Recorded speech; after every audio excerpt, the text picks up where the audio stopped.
Good evening. I'd like to call to order the February 23rd, 2026 meeting of the Town of Essex Selectboard. We have once again managed to miss out on a huge blizzard. That's a good thing. Just a general reminder that please silence your phones. For those online, your microphones will be muted by default until recognized by the chair. This is the result of some bad actors in prior meetings and is an attempt to prevent that from reoccurring. Our first item of business is the agenda. Any additions or changes from staff? None from staff? And any from the board? Okay, then we don't have to approve the agenda. So the first item is public to be heard. Just a few notes about that. Please silence your phones. Again, please be civil. Please be brief. As a general rule, any comments longer than a few minutes represent a need to have a deeper conversation, either via email, meeting, or being added to a future agenda. Please keep this in mind as you have some comments. Refrain from any side conversations, be respectful of staff and those speaking, and when called on by the chair, please state your name and residence for the record. Do we have any public comment? There's a Sharon online. Sorry. Sharon? Gowan? Sharon? Sharon? Yep. Sharon? Yes. Can you hear me? Yes. We can. Could we get your full name for the record, please? Sharon Elaney. The last name is Illenye. Thank you. Thank you.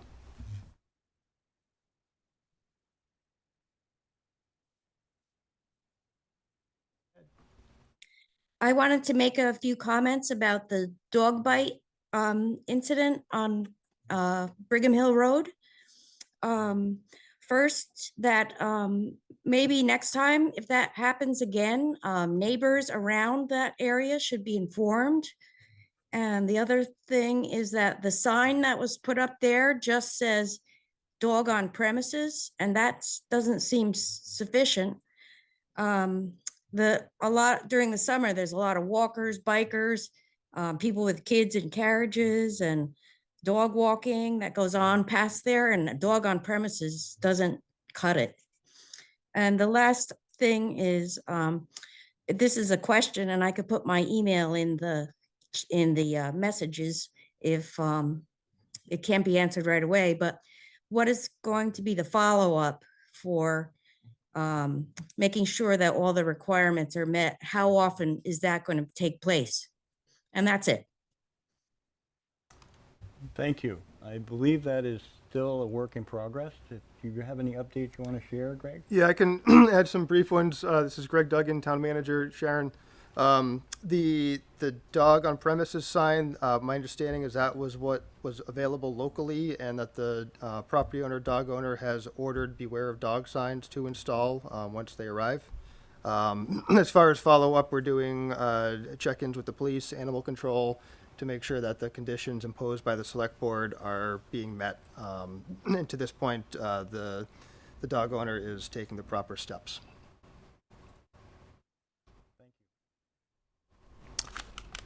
Any further comments? Yes, in the room. Yes, sir.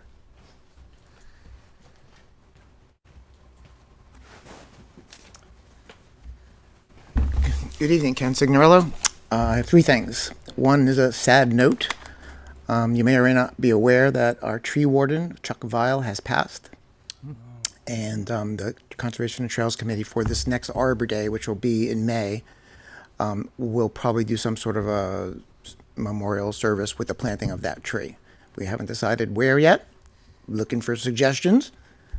We already have Sand Hill Park covered with a tree. If you have any other ideas, we might do something at the tree farm. Chuck, I think, was involved at the tree farm, but we're looking for ideas, so pass them along if you have any.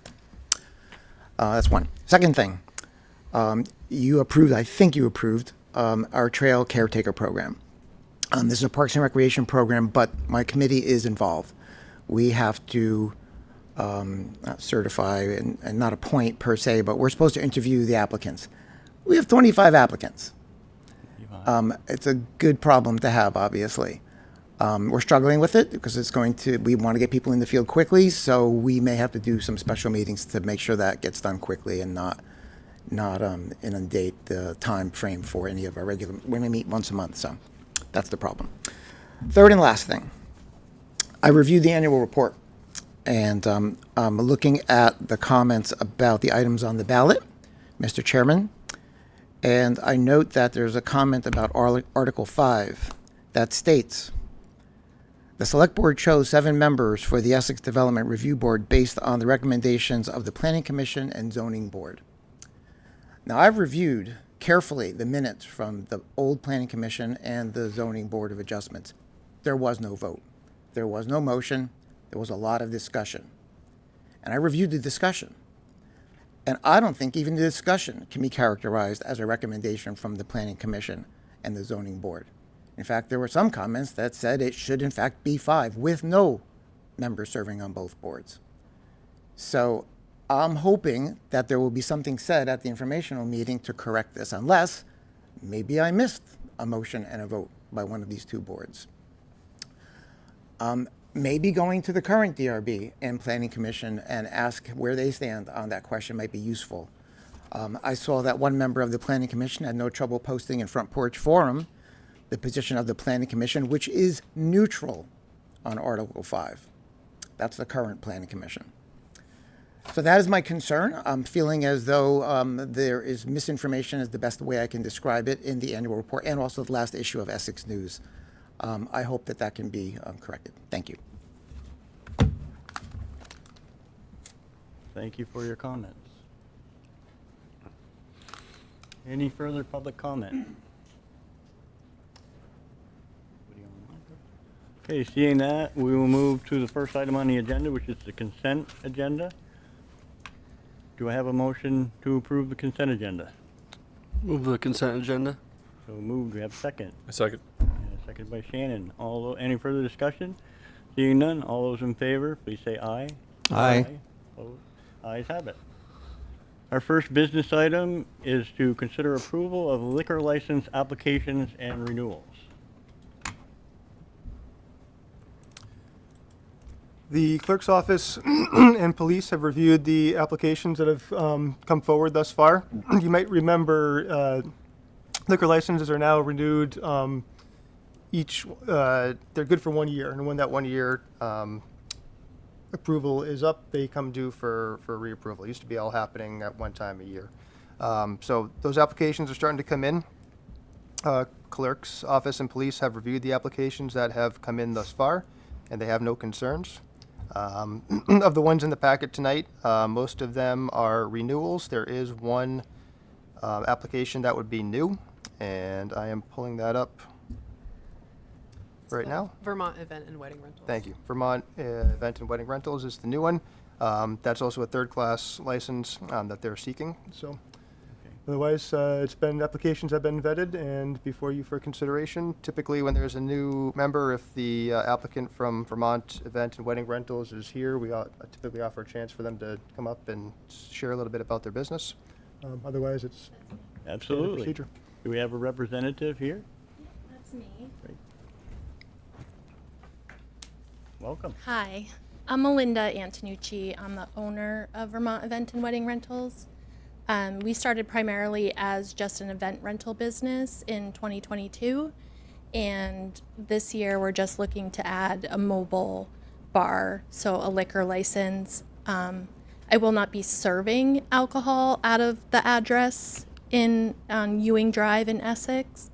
In order to obtain a liquor license for a mobile catering service, you have to have a home base commercial kitchen. So that address in Essex is going to be my home base commercial kitchen, but there's no alcohol being served out of there, if that makes sense. Okay. Any questions from the board? Well, welcome. Thank We you. do have a policy that new folks that we read you a liquor admonish. The clerk, do you have that? I can find that.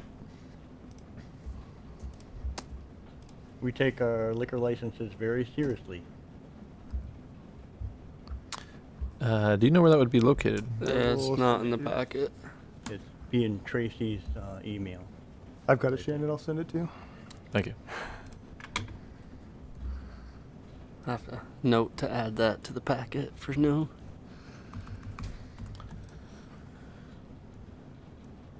Sorry, I take it just a minute. Oh, Yes, no I have problem. that here. So here is the liquor license admonition. The Select Board takes the issuance of liquor licenses very seriously, as should the area establishments that sell alcohol. We expect you to not serve minors, nor, thank you, Greg, nor anyone who is obviously inebriated. We thank you for doing business in Essex and wish you a successful year. Thank you. Make the motion that the Select Board approve liquor license applications for businesses located in the town of Essex listed in the February 2026 memorandum, liquor license applications. We have a motion for that. We have a second. Any further discussion? No discussion. All those in favor, please say aye. Aye. Opposed? The ayes have it. Welcome to Essex. Thank you so much. I appreciate it. Great. Our next business item is to consider approval of the town manager's appointment of the town clerk and treasurer. Coming up before you is Tatiana Bussiere, who I'm happy to announce has been appointed as the town clerk and treasurer, pending your approval of my appointment. Ms. Bussiere, Tatiana, emerged from more than 60 applicants, really deep candidate pool. She really impressed the interview team with her professionalism, organizational skills, approach to management, and looking forward to having her as part of the team. And she's ready to start tomorrow. Any questions from the board? Could you just introduce yourself and tell us a little about your background? Of course. Good evening, all. I'm Tatiana Bussiere. I live in Burlington. I've lived in Vermont for almost 20 years. Last 8.5 or so years, I worked for a law firm downtown Burlington. Prior to that, mostly in financial institutions, banking, lending. So I do feel like I have a good combination of my experience that could transfer to this position. Awesome. Thank you. Yep. What is the board's wish? Andy? Make the motion that the Select Board approve the town manager's appointment of Tatiana Bussiere as the town clerk and town treasurer. Okay, we have a motion. Is there a second? Second. Seconded by Shannon. Any further discussion? Seeing none, all those in favor of the motion, please say aye. Aye. Aye. Opposed? The ayes have it. Thank you very much. Yeah, Welcome thank you. aboard. Welcome. Thank you. Yeah. I want to jump on top of you. Our next item of discussion is, what the heck happened to my computer? It's a Kendall show. Yeah.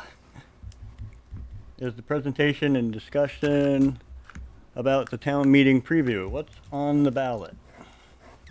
I'll have Greg start Yeah, with. so I'll pull your presentation up, Kendall. Just give me one second. Pardon? I'll grab your slides and pop them up. Great, Just give me thank one you.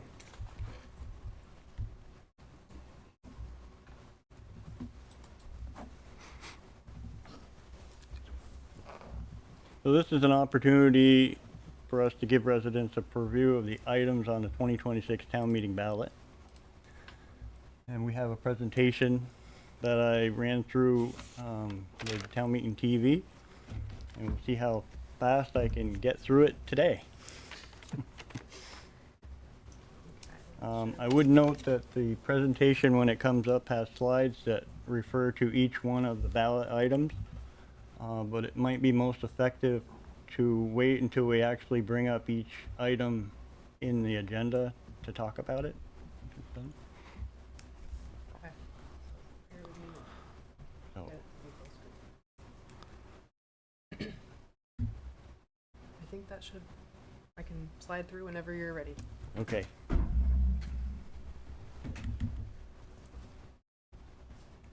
So this is the preview of the town of Essex for February 23rd, 2026. I will note that the town of Essex won their category for the annual town report this year. That was a great thing. Somebody's got to put the plaque up at some point. So welcome. We're going to discuss about what is the general fund, the fiscal year 2027 proposed budget, an overview of the 2026 town meeting ballot items, the elections, and take questions in the end. First of all, the general fund in town supports all of your departments like fire, board and committees, IT, and all the other ones that are listed on this particular thing like elections, economic development, and such like that, as well as giving significant contributions towards the operating costs for like Sands Hill Pool, Indian Brook Park, Green Mountain Transit, and ones like that.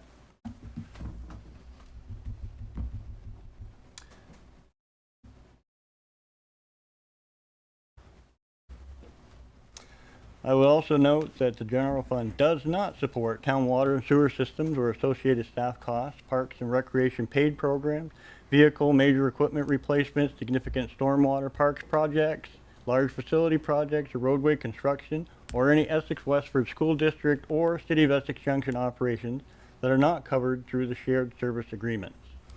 All these are paid for by using funds outside of the municipal service budget. The fiscal year 27 specific select board budget goals were to limit the tax rate increase to 2 to 3.5%, eliminate operating transfers to capital after a 2-cent increase in the capital tax last year, and to ensure cost-effective and efficient operations, which of course we always try to do all the time. Some of the general fund highlights this year with the cost factors were health insurance premiums were actually very low, about 2%, which is a historical low. Inflation was driving up costs of construction supplies, vehicles, repair parts, vendor services, contractual rates for staff, general cost of labor, and more. And police patrol officers this year is budgeted at 88%, and public works highway at 93% to better approximate historical spending, primarily due to staffing shortages. As always, we encourage all folks to come and apply for those jobs. There are several cost savings and efficiencies.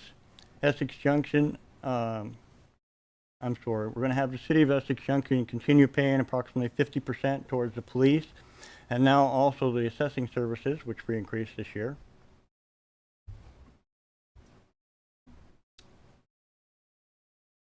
The contract, we're going to be contracting out the mowing, landscaping, leaf pickup, and plowing of the cul-de-sacs.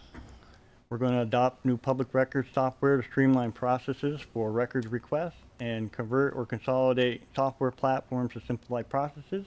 And this year we have interest revenue budgeted about $299,880. Staffing related budget changes proposed. We have 3. The library, we're adding 5 years for a substitute and 5 hours for a substitute and 4.5 hours a week for the part-time library assistant to support additional programming. Police, for adding a 28-hour week support services director and a 40-hour lieutenant. And unfortunately, this year state funds provided for the 2.6 full-time equivalents to operate the Community Justice Center will end in 27 as a shift in how the state funds this work has taken place. Fiscal year 26 changes seen for the first time in the 27 budget are the assessor's part-time administrative assistant role has gone to full-time to support the continued shared services with the city. Parks and Recreation maintenance reorganization has resulted in a full-time trails coordinator. The police union contract has adjusted the salaries, as well as the public works went through a wage adjustment this year. And the part-time economic development position was absorbed into the manager's office. And that became full-time with no increase to the full-time benefits. Some more general fund highlights are the prior year fund balance of $78,498 is proposed for use in the fiscal year 27 budget to offset one-time costs of $23,648 for the town's portion of body cameras and taser costs, $40,000 for a salary study required under the union contract, $2,000 for the Board of Civil Authority stipends due to reappraisal, $1,300 for Parks and Rec web track applications one-time setup fee, $4,050 for installation of a new phone system, and $7,500 for a library purchase of wheelchair accessible tables. I would note that we have had a goal to use the fund balance to cover one-time expenses rather than paying for ongoing expenses, which tends to level out the budget. Some key budget changes compared to the fiscal year 26 budget. The increase in expenses, the regular personal costs have gone up. Those are $897,874. Technology subscriptions and licenses up to $98,805. Contracted service has been increased by $56,046, and snow removal has been increased by $48,000. Minus $277,522 in reductions to the budget, which were vehicle purchases for $72,000 out, fuel costs $54,406 down, professional services $50,507 down, and other cost savings $100,609 down, for a net increase, unfortunately, in the budget of $823,203.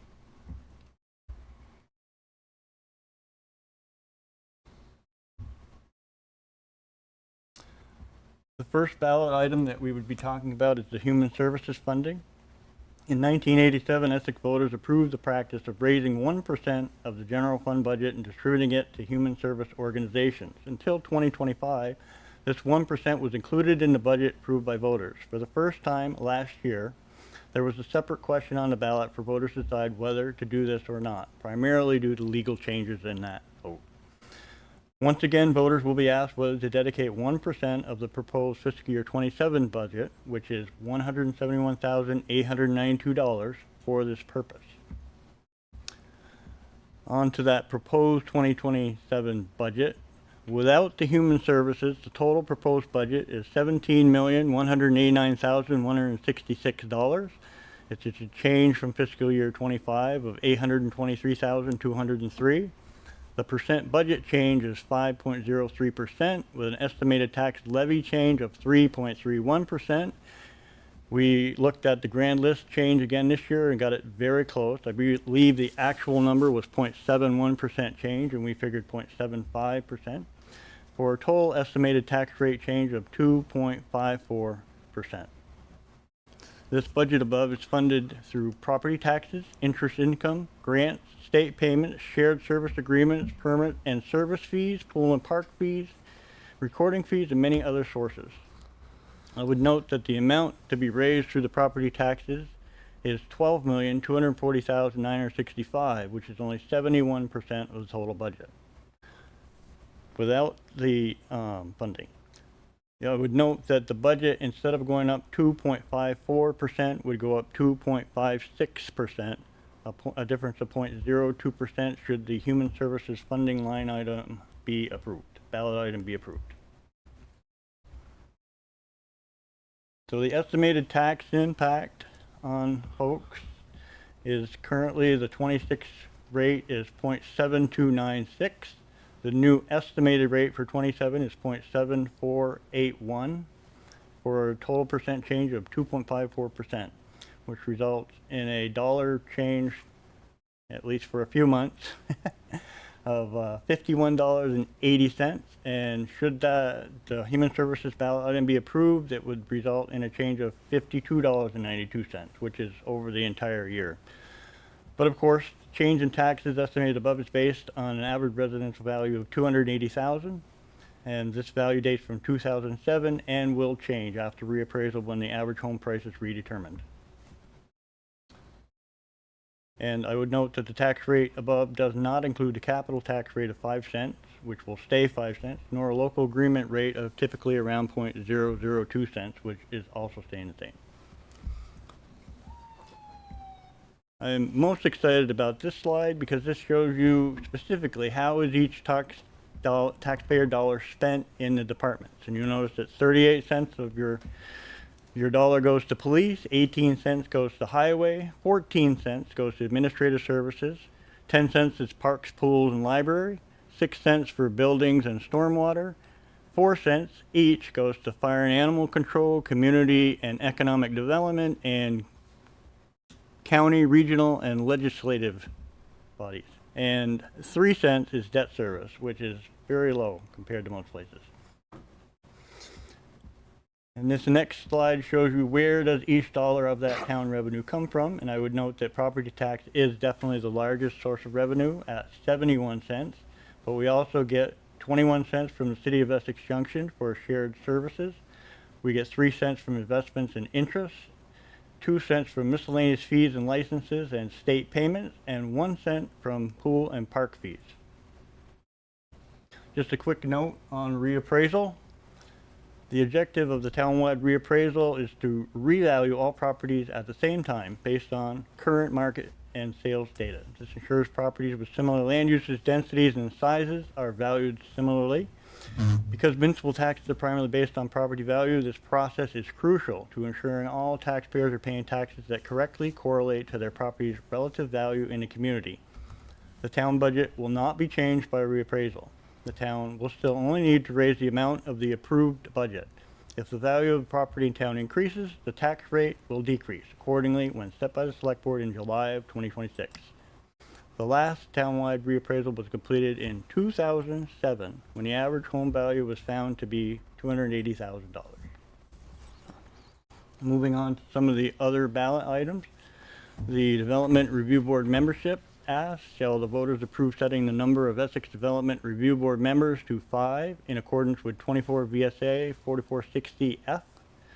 This is a citizen-led ballot item that would be binding if passed. The 2 members with the nearest term expiration dates would not be replaced when their terms expire.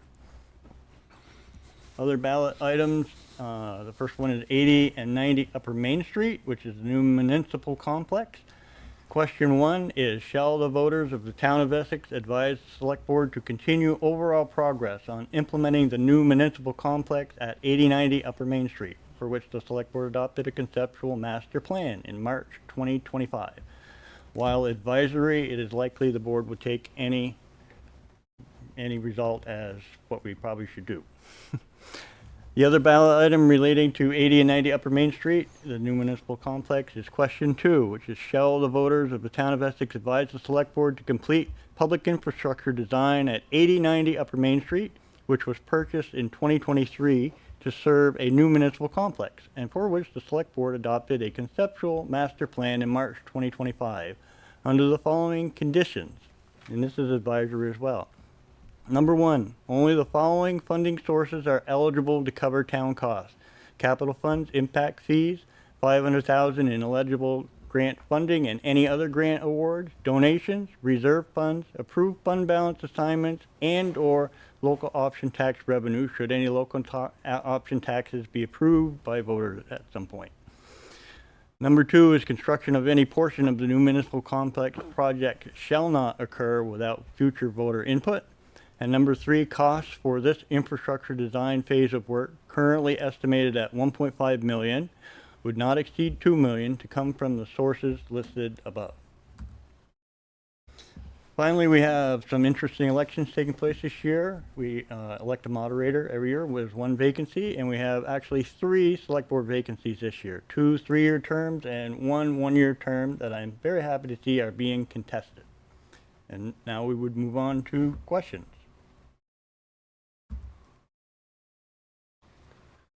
Should there be any questions?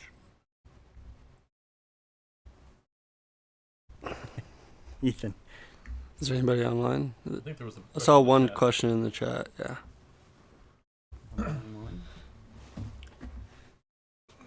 Question was about human service funding. What's funded by the human service? There was one question in the chat. L. Whitmore, we do typically ask the people speak in public if there's a question or comment, because we don't typically record the chat in the minutes. But this one did come in. What does human services budget fund? Ms. Whitmore, I believe it's Lois Whitmore. Human services funds social service agencies that serve and support Essex. Each year, the Select Board identifies different focus areas of what that can be. In the past, we've funded agencies such as COTS, Steps to End Domestic Violence, Spectrum Youth Services, variety of stuff. We do have a whole webpage on our website about health and human services, which provides a pretty comprehensive overview of what the service areas are, what the funding needs are. This is from last year. Thank you, Karen, for pulling that up. Perfect. On DOTS was a big recipient, Essex Chips, Jericho Underhill Ecumenical Ministry Food Shelf, Partners in Adventure, Spectrum Youth and Family Services. There's a list of about 20 agencies up there, so I won't read them all, but it's everything from housing assistance, food assistance, employment assistance, different types of resources like that that help and support Essex residents.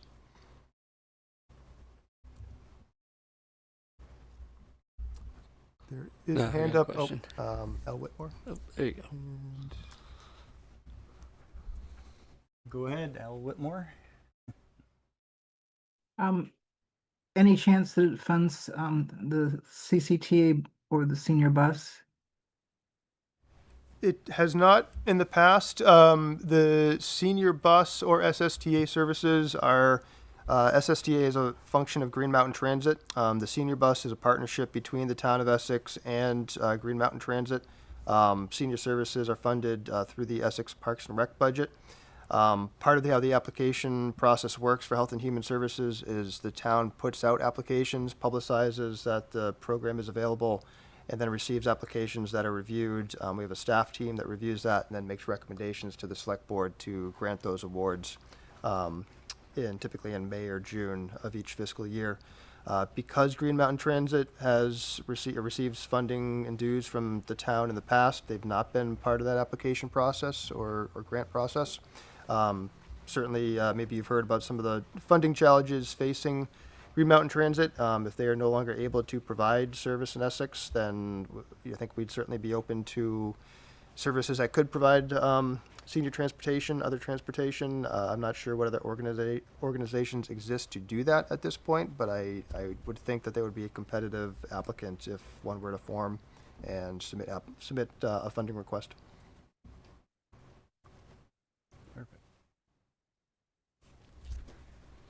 Andy? I know that the application period was open recently. Is it still open or is it? I'm trying to find it. I was It is just open looking. around now. It's typically in the February timeframe. I don't remember the exact dates, but I'll see if I can find that. Because if it's still open, anyone who wishes to encourage an organization to apply can. So if there's an organization that any member of the public would like to be considered for this, certainly can point out the application to them and get in. That's why I'm not sure if it's still open or not. It actually, Yeah. The 15th was the deadline. Oh, it's still, the application is already closed. Oh, okay. if anyone's listening and thinking about the future, applications typically open up in November and they stay open until mid-February. There's a committee that reviews the applications. There's a scoring process, and there's a quite a bit of rigor behind choosing those, and then the select board ultimately decides.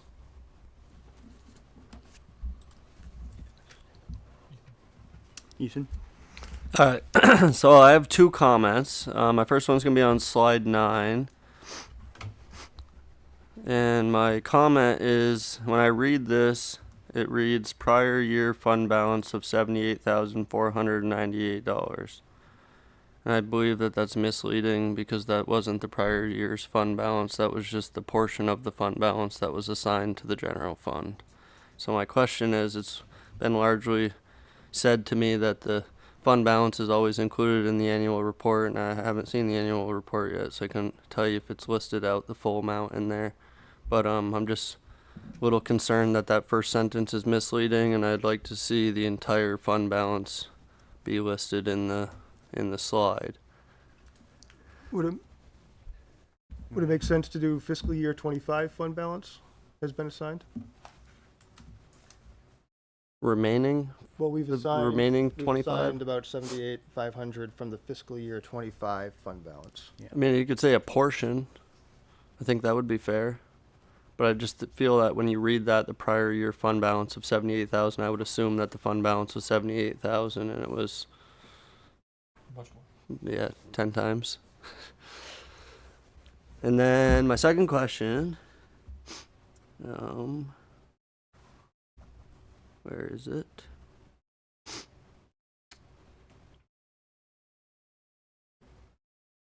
Oh no.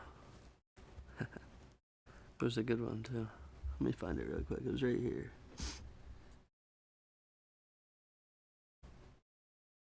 This is why we do a trial run. Yeah. If anybody else has anything, let me try and find my. Oh, I got it. Sorry. Slide 20, the other ballot items, 8090 Upper Main Street, the grant application. my fridge died, so I had to get a new fridge. And on top of my fridge was the Ethan Allen grant that we received in 24 for the water pipes over there. And I noticed on the grant that when you apply for the grants, I assume this grant is the same or similar, but on the grants there's -2 years and +3 years on the grant. So you have to actually list a cost estimate for 5 years in order to accept the grant, or the proposed grant.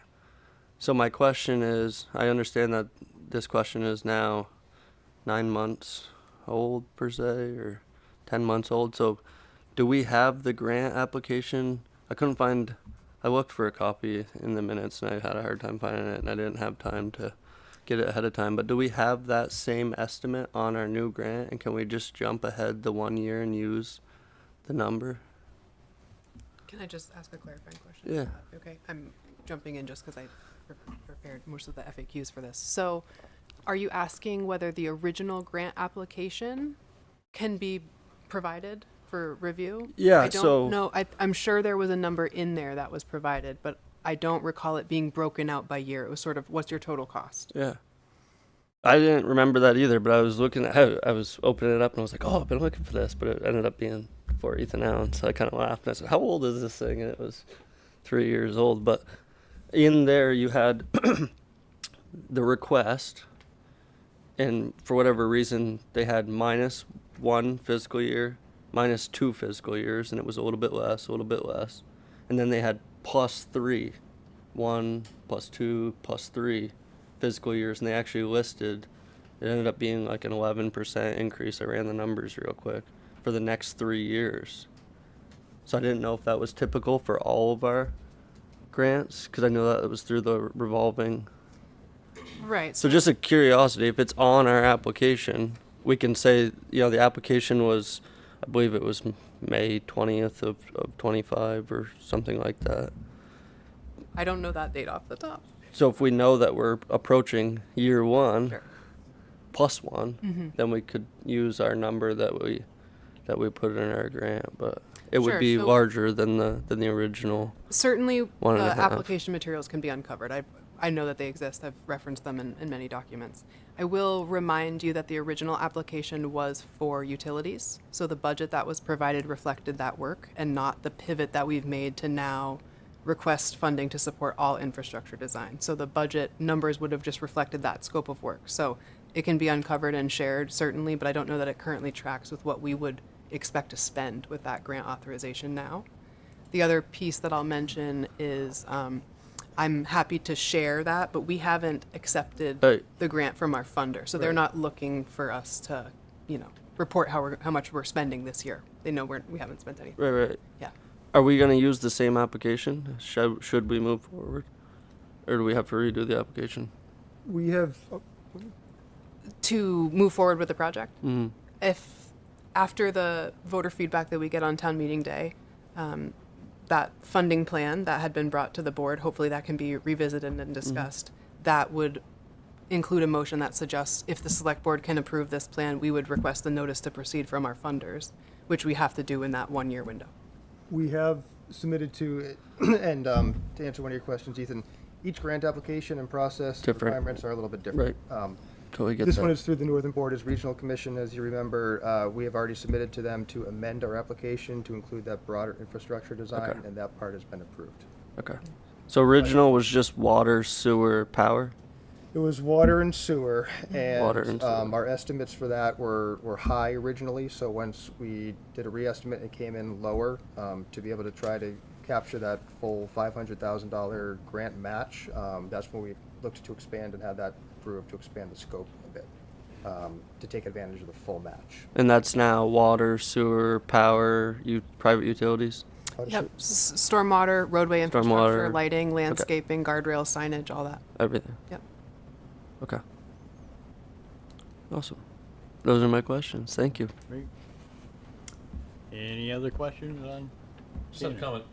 My understanding is part of the reason we do this tonight is that the early voters who are taking advantage of, absentee or voting early have the presentation, don't have to wait until Monday night. That's correct? Yeah. And this will be on the recordings and available for everybody should they want to use it as they fill out their ballot. Great. That is the idea. It's also worth noting that the FAQs are available online about each of the topics and available in person should you want them. Yeah, perfect. And you're doing a coffee chat on Wednesday? I guess I'm just the public service announcement guy. Yes, we have a coffee chat Wednesday at 8:30 at Uncommon Coffee in Essex. And you'll see the main event right here, Kendall, Chairman Kendall, as well as myself, there to answer questions in person.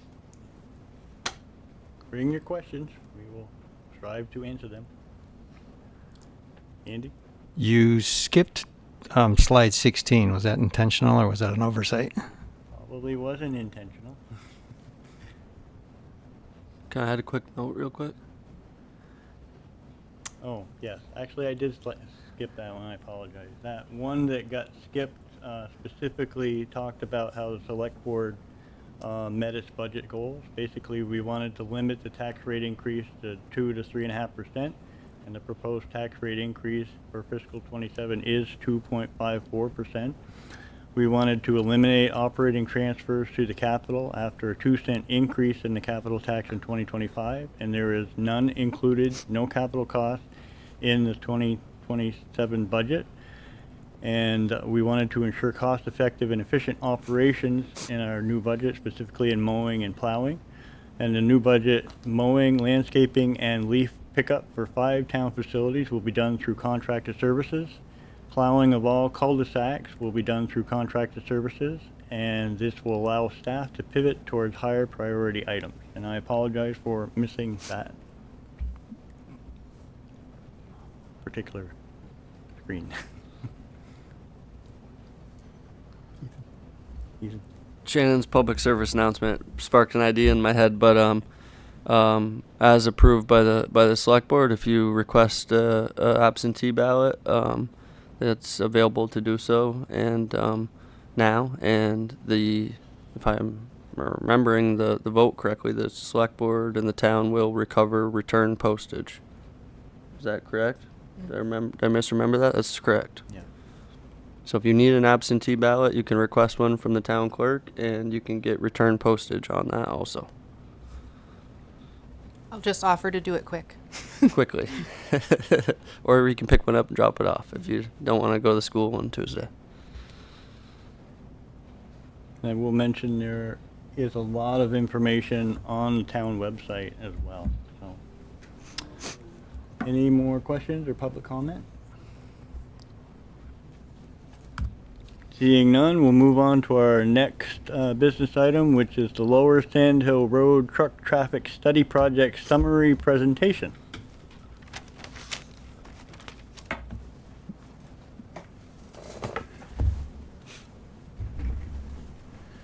Good evening, folks. Town of Essex was awarded a grant through the CCRPC, Chittenden Regional Planning Commission, through their Unified Planning Work Program to study heavy commercial truck traffic in the Lower Sand Hill Road corridor. This was back in 2024. We started work on this about over a year ago now. Project consultant that was selected was Stantec Consulting. Sean Neely here has been our engineer working on this project through the duration. This will be the third public hearing or public presentation of this project. We had one back in March and November of last year at Planning Commission meetings to provide more public input and gather the thoughts of the public. This study has analyzed large truck traffic throughout the Allen Martin Drive, Corporate Drive, Thompson Drive, and the Lower Sand Hill Road area. I'm going to stop talking and allow Sean to begin his presentation. Leave it up to you if you want to take questions during or at the end. Sure. Thanks, Aaron. Thanks, everybody. I have time at the end for questions, but if something comes up, you want to stop me, that's okay. Moving on to the next slide. I'll talk a little bit about the project area in context. We heard some about it. Review, summarize public input that has been received for this project. Talk through the network conditions and analysis that was performed. And then review recommendations to improve network and address public concerns, and then open it up for any more questions or discussion before talking about next steps. So here we have the project study area showing the Saxon Hill Industrial Park, the SHIP. We see parcels in gray that have already been developed, parcels in orange that are designated for future development, and parcels in yellow that have been permitted for development. There is a sand extraction area in the middle there in pink that is currently being operated and will go for another 5 to 10 years, after which it will be reverted back to the town. And in green is land designated for conservation and recreation. Involves a lot of recreational mountain bike trails. And a couple of other items outlined in blue are the Allen Brook development and proposed, in solid blue is a proposed 5-lot subdivision parcel. And outlined in pink, solid, is Black Bay Ventures, a proposed building parcel, and adjacent and south of that is another parcel of theirs. Thank you. Study goals are to integrate public input, analyze truck traffic, specifically for commercial and industrial traffic associated with the SHIP, for both existing conditions and future build out for 2035. Then identify safety issues and any roadway deficiencies, and based on that, develop recommendations for short term, 1 to 5 years, medium term, 5 to 10 years, and longer term, more than 10 years. So here we summarize public input that has been received, including trucks are too loud. It's been getting noisier over the years. That includes engine noise going uphill, engine brakes going downhill, air pollution, including dust as well as diesel exhaust. Along Lower Sand Hill Road, ground shakes when trucks drive by. There is a segment of sidewalk that will point out where there is no buffer, and so it's very close to trucks and provides more exposure for users of that, pedestrians. There were calls for creating a new truck route from Vermont 117 up to Thompson Drive, as well as routing trucks from Vermont 289 through Vermont 15 to get to Allen Martin Drive. Many comments about just too many trucks in general traveling along Lower Sand Hill Road, and calls to incorporate separated bike lanes along Lower Sand Hill Road. So now we'll get into network conditions and the analysis. So at each of the study intersections, which are shown on the schematic diagram on the right, turning movement, traffic volume data were collected. Most of them were collected by the Chittenden County Regional Planning Commission, CCRPC, in the fall of 2024. The signalized intersection at 117 and Sand Hill Road were collected by VTrans in 2023. That diagram is showing just the trucks that were focused on in this study, which are what we refer to as classes 7 through 11, highlighted on the left-hand side of the screen there. Those are FHWA, Federal Highway Administration classifications of different vehicles. So the traffic counts themselves collected all motor vehicle turning movements, which we analyzed, and we also looked at specifically the trucks associated with the SHIP. And so those counts were conducted over 12 hours, 6 a.m. to 6 p.m. And moving on. Here we have a couple of diagrams. On the left, we're showing what we refer to as a balanced existing network for both the morning and the evening typical commuter peak hours. So the PM volumes are in parentheses. And then on the right-hand side, we show projected volumes for full build-out of the ship in 2035. And so those include not only, additional truck trips, but additional background trips of all motor vehicles through the ship, yes. Yeah, can I ask a question? Yeah. On that slide, sorry, can you go back to it? Sorry. What does the balanced existing network mean? Yeah, good question. So when we say it's balanced, basically, as we're collecting data at different intersections and we bring it in together to create a network, we basically look at from intersection to intersection, do the numbers balance out? And so, based on different locations along the way, you might have some differences. And so in order to prepare the network for analysis, we make some adjustments to just to balance the volumes. And that's typical practice in traffic analysis.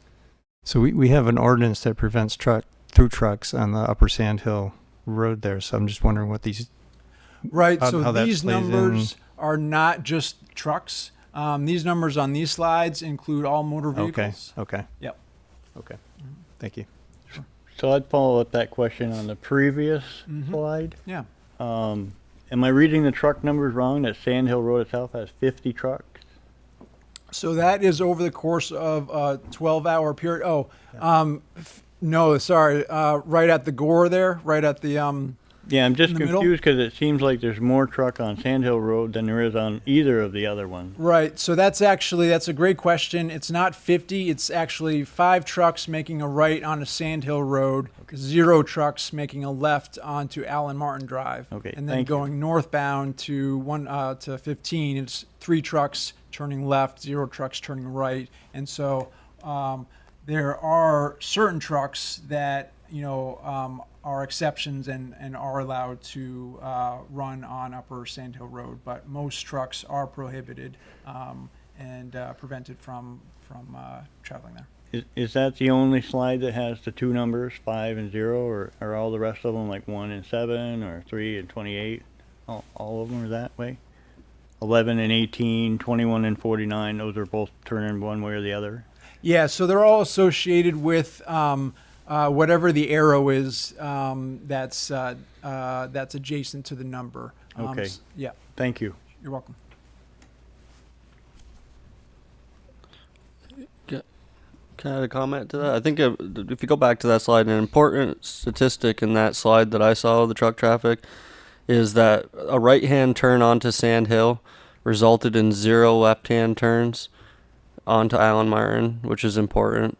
And then coming off from Allen Martin onto Sand Hill also reflected in 0 right-hand turns. So as he mentioned, maybe trash trucks and potentially if there's 5 trucks turning right on Sand Hill, my assumption would be that only 3 came off from 15. The assumption there is most likely 2 of those were Public Works because they originated from Sand Hill Road. But just a thought out there that there may not be a violation of the ordinance. It could be. But what was most alerting to me was that there was no right-hand turns from Allen Martin to Sand Hill, and then vice versa for the left-hand turn coming on. So good data. Thank you. Good observations. Yeah. We're good to move on. Thank you. Sorry, I just wanted to point that out because I didn't want everybody thinking that all of a sudden there was trucks driving up there. That Sure. I'm just gonna get fired. So now we'll review some of the specific locations. Here we're looking at the intersection of Thompson Drive at Allen Martin Drive. And so currently there is an existing sidewalk that goes along Allen Martin Drive as well as the southerly side of Thompson Road. And currently there's not a marked crosswalk there. Another item here is that in the evening peak hour, making lefts from Thompson Drive onto Allen Martin Drive, as time goes forward and more ship development occurs, that left-hand turn will receive greater delay. And so as we go to the next slide, we identify two recommendations. One is short-term recommendation, which is already being planned by the town to mark the crosswalk to accommodate pedestrians. And then the second one would be, in time or of a medium-term project, the town could consider some slight widening on that approach of Thompson Drive to add two designated turn lanes, and that would help to mitigate that delay making that left-hand turn. Excuse me. Here, the graphic has north oriented to the right-hand side of the screen. This is looking at Sand Hill Road just south of the intersection with Allen Martin Drive at Margaret Street. And so at this location, due to constrained right-of-way, the sidewalk on the westerly side of the road goes right up against the roadway. There's a curb, but it goes right up against the roadway without a grass buffer like are located in other portions. And so with that, it does, create some discomfort for pedestrians. And so there's, a couple of options here. One is to add a 5-foot grass buffer, reducing the roadway width and the travel lanes to 11-foot lanes with 1-foot shoulders. And that would provide a buffer for trucks. Another consideration as we get to the next slide is that there is an ongoing active transportation plan being carried out for the town by the town, and they are looking at that location in addition to others, and they're proposing bike lanes along Sand Hill Road, from Allen Martin Drive south. And so at that area specifically, they're looking at that and looking at the issue that I just pointed out in terms of the sidewalk. And so there's a couple of options there.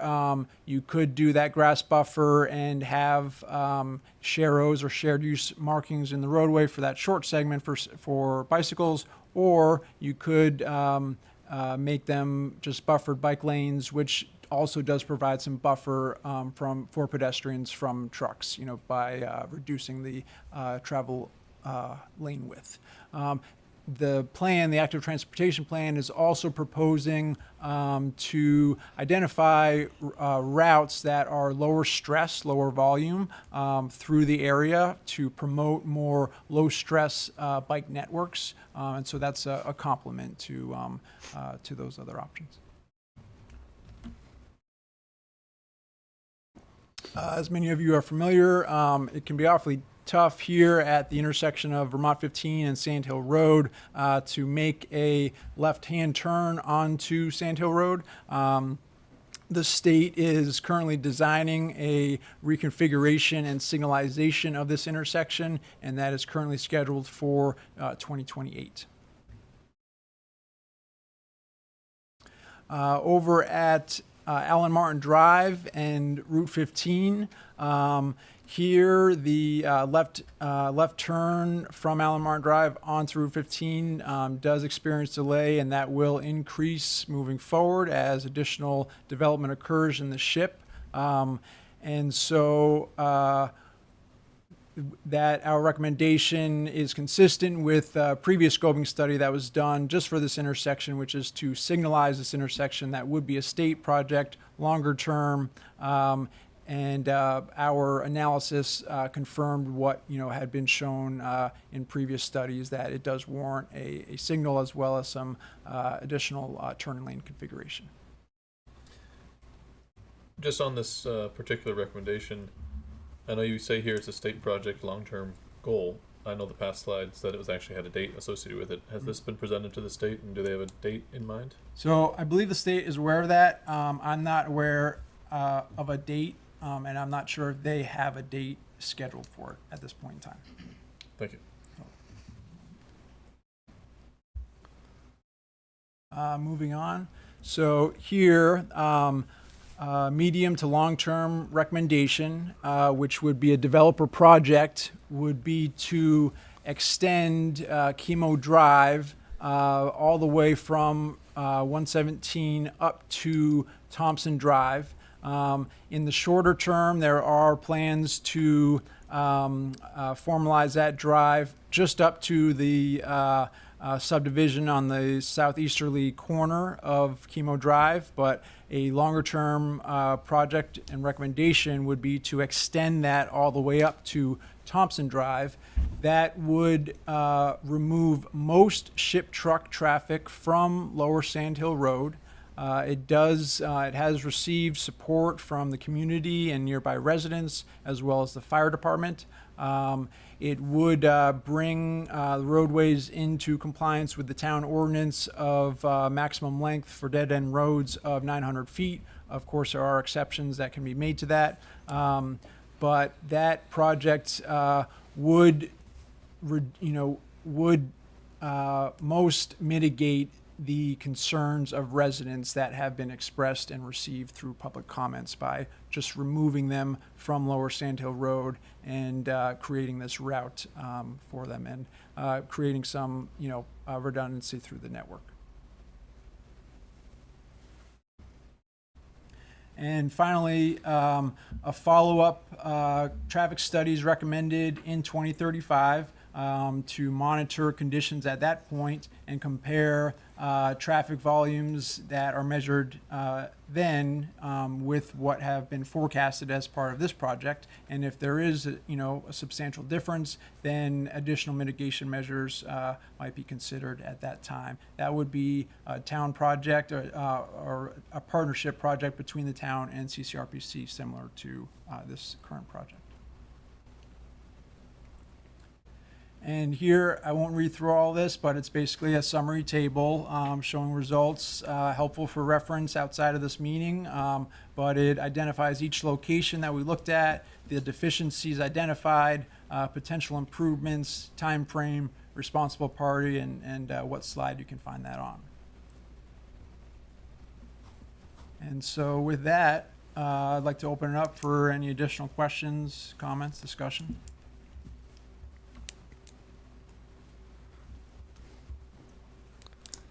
Any questions from the board? Andy? A couple of comments. I'm thrilled that we have some actionable items that we can do to try to address what's going on here. I'm also thrilled by the fact that the active transportation plan is being considered as potential actions here as well. So, thank you. You're welcome. Thank you. Any other questions? That was going to be my comment, was just great job, and I'm excited that we finally have numbers. Cool. Real data. So if you go into the next couple slides, there's like a report card. Would you mind speaking about I think it's called the level of service grades for each of these and different things? Sure. So included some supplemental slides. Mostly if there were questions. And so here, this slide shows the traffic capacity analysis results for 3 intersections listed at the top: Vermont 15 and Sand Hill Road, Vermont 15 and Allen Martin Drive, and Allen Martin Drive and Thompson Drive. We ran those through scenarios that are shown on the left, starting with existing, which was from 2024 data. Then we looked at what if there's no additional ship development in between now and 2035, and just based on background traffic growth. And then we looked at, okay, what do those look like if there is full ship build out between now and 2035? And then we looked at how do they look if we add the improvements that were shown on the previous slides at full build out in 2035. And then finally, just adding in that final Chemo Drive connection. And so for Vermont 15 and Sand Hill Road, you can see that currently, you've got almost a few minutes of delay for the morning and PM peak periods for that northbound left turn, but as we mentioned, it is scheduled for construction to be signalized in 2028, so that will greatly improve operations at that intersection. Over at Vermont 15 and Allen Martin Drive, currently there's delay of over a minute, making that northbound left-hand turn onto Vermont 15, and that will continue to degrade over time without mitigation. And it, when the proposed mitigation is implemented, then capacity operations at that intersection will greatly improve. And then over at Allen Martin Drive and Thompson Drive, the conditions aren't quite as bad as those other ones, but in time you can see that at full build out without any mitigation, you're looking at 2.5 minutes of delay to make that westbound left turn, and so just adding those auxiliary lanes will greatly reduce that delay.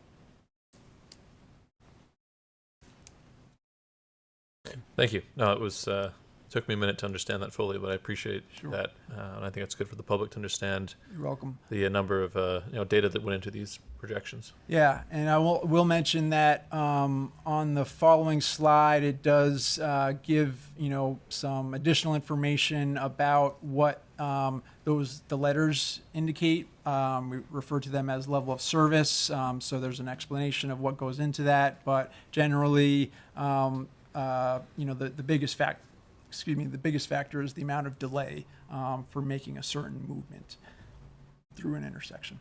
Was there a reason that the letter F was excluded from this table, or is that just? Oh, so if it's beyond delays of that amount, then it's level of service F. So okay. Yeah. Thank you. You're welcome.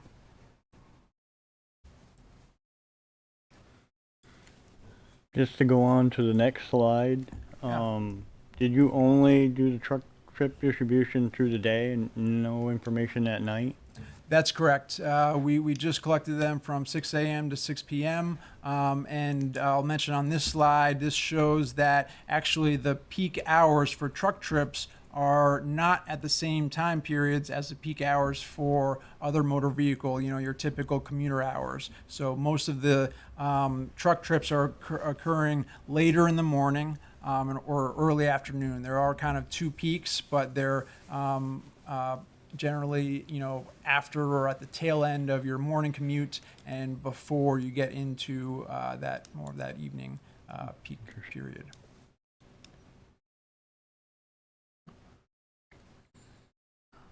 Very good. Any more questions from the board? Yep. Just a clarification, this is only turning vehicles, right? So it's not vehicles that go straight through on 15 aren't counted in here, is that?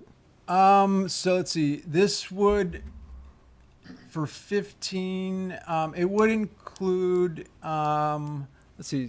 So yeah, we've got down at the bottom, we've got Allen Martin Drive in Vermont 15. So that one does include 15. And then on the right-hand side, at the bottom, Sand Hill Road and Vermont 15. So Okay, so this does count straight through. it does. It's not just turnings. Okay, Correct. all right, great, thanks. Yeah. Great. Any further questions from the board? If not, I'll open it up to public comment. Anybody? One online. Ann Miller. Ann Miller?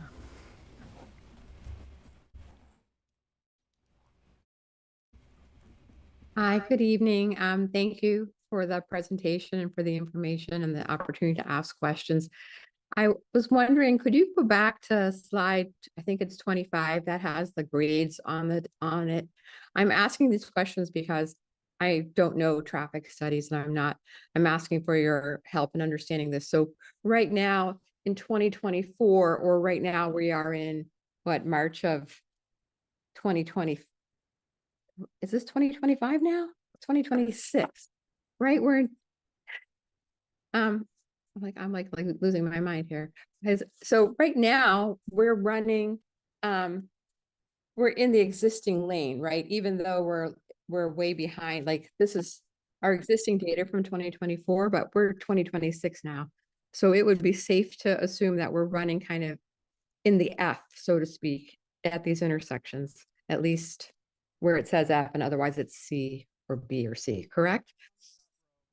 For Yeah. Vermont 15, Sand Hill Road, and Allen Martin Drive. But I will say that actually those Fs are specific to the most restrictive turning movement at those intersections, at those stop controlled intersections. So they are specifically referring to the northbound left turns. Understood. Yeah. Yep. And as someone who is like designing traffic systems, like what is the target that you'd like to have? Understanding that we all wait in long lines sometimes, like what's the design like target that traffic engineers use? So that is a great question. And it can depend on some context. When we're talking about signalized intersections, we develop an overall level of service, which kind of looks at, the whole combination. So VTrans in an urban area, their acceptable level of service is level of service D. Certain communities, will make adjustments if they, have an area in a community where they want to prioritize, more multimodal transportation like pedestrian, walking and biking or transit, then they might adjust their what's tolerable, at that location. But the letters are one piece of it. Delay is really kind of how you can better quantify, like, what are we talking about here? Right. How long are we talking? And then something that's not shown here, just for brevity, is what we refer to as volume to capacity. It's a ratio. So, each intersection has what we determine as a certain capacity that a number of vehicles that can pass through there during an hour or a 15-minute period, and then looking at the volumes that are actually making those movements, we look at that volume to capacity. And so as an intersection is approaching or exceeding capacity, that generally correlates with lower letter grades. Got it. So you said that VTrans in an urban area would target, I couldn't hear if you were saying like B as in Baker or D as in David. David. Okay. And so would you say that any of the intersections that are in Essex are considered urbanized intersections? The ones, Vermont 15, Sand Hill Road, Vermont 15, Allen Martin Drive, for VTrans perspective, they might consider them, in more of an urban or built up area, as opposed to, more rural. Okay. I'm just asking because I honestly don't know. My other question is, you were saying that by 2035 to repeat this study, and if traffic is far in excess of what was currently modeled here, that there would be additional mitigations. And I'm wondering what those mitigations would be. What are the kinds of things? I mean, we've already talked about signalized intersections and adding turning lanes. What would be some of the other mitigations that you would consider if we fast forward to 2035 and we find that there's low levels of service? Sure. So that's a great question. So they could include very similar recommendations, but perhaps at different locations. So, right now, Corporate Drive and Allen Martin Drive is not shown on here. That's in decent condition. 117 and Lower Sand Hill Road is operating pretty well. At intersections that are already signalized at that point, it might be a matter of, hey, making some adjustments to some of the phasing or timings of the signals, maybe adding a dedicated turn lane if that's warranted. But basically those would be determined based on the results of that of a study like that. All right. I had one other question, and I'm sorry, I know I see another hand up, and I won't take up much more of your time. But I noticed that you commented that people felt like maybe a little uncomfortable was the word that you used in describing like the lack of a buffer for pedestrians on that one portion of Sand Hill Road. how much do pedestrian and bicyclists needs, how much are they incorporated in these kinds of studies? Because like feeling uncomfortable on a bicycle when a semi is going by me is it feels like it should be a little bit more of a design criteria, I guess, than just a little pedestrian discomfort. Sure. So that's a great question and comment. And pedestrians and cyclists were very much considered during this study. And so I will say that, you know, using the term discomfort is a term that we use when there haven't been any reported crashes involving pedestrians or cyclists, at which point we would call that unsafe. And so, you know, there are, you know, likely folks have expressed that they feel unsafe, but from, you know, from a traffic engineering point of view, or you know, a VTrans point of view, you know, we would more refer to it as uncomfortable, unless there were actually documented incidents, you know, Right. impacting safety. So there would have to be people who were involved in an accident to have the road be considered unsafe. So I appreciate all of your answers to my questions. Thank you very much. Thank you. Any additional questions from the public? Yes, sir.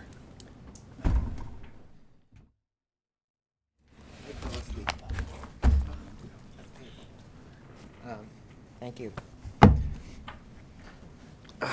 Ken Signorello. So I have a question about Lower Sand Hill Road. That's the section between 117 and Can you Allen speak Martin toward- Drive. And Allen Martin Drive. That section is weight limited. I think it's 24,000 pounds. Is that right? Without a permit? Yep. Ken. 24,000 pounds without a permit. So overweight permits are required. Was there any effort made to look at the overweight permits that are on file compared to the traffic that you observed to sort of get a sense as to our trucks transporting there that are overweight or not?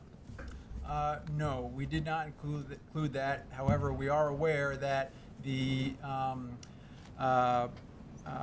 if a truck is stopped and they are overweight or they don't have a permit, the fines are pretty substantial enough to discourage that behavior. But we did not investigate that as you asked. Thanks. You're welcome. They're online. L. Whitmore. Gina's hand was up first, I think. Pardon? Gina Barrett's hand was up first. Oh, I'm sorry. Gina Barrett.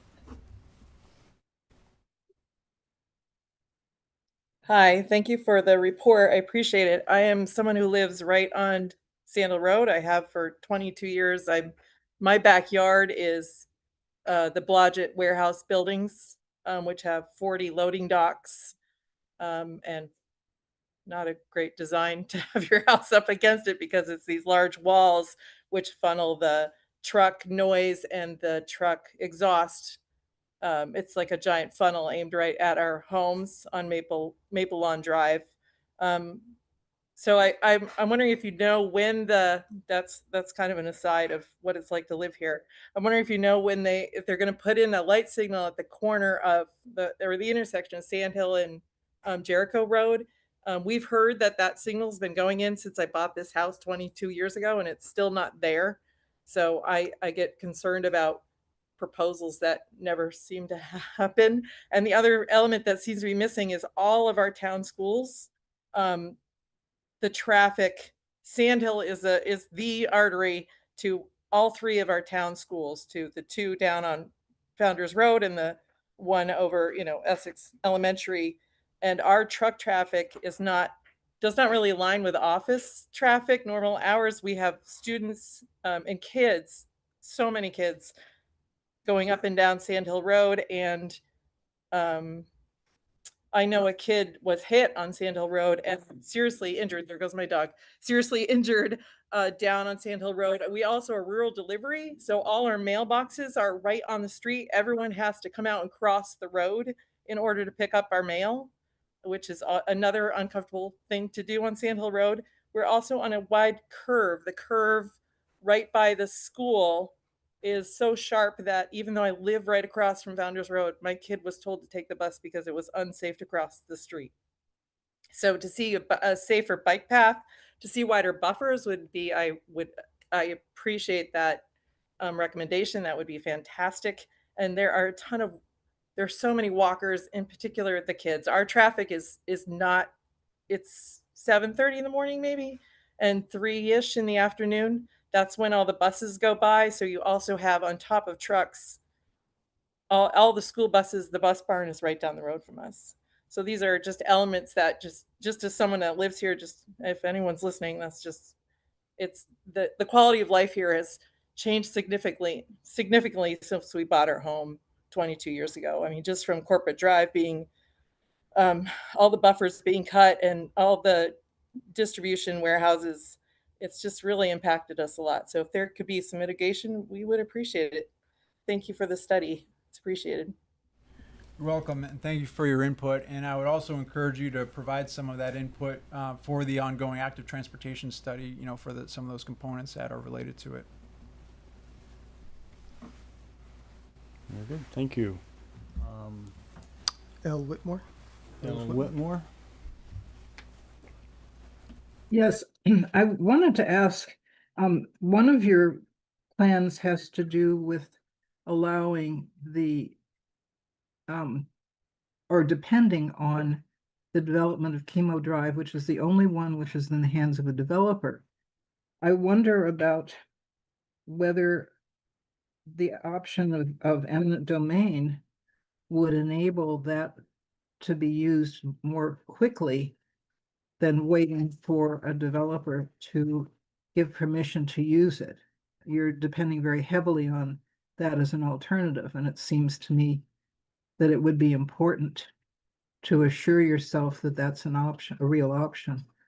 I also wondered if you had run some of this traffic study by the health officer of the town in terms of the effect of the pollution generated by this traffic on residents, particularly vulnerable populations. Thank you.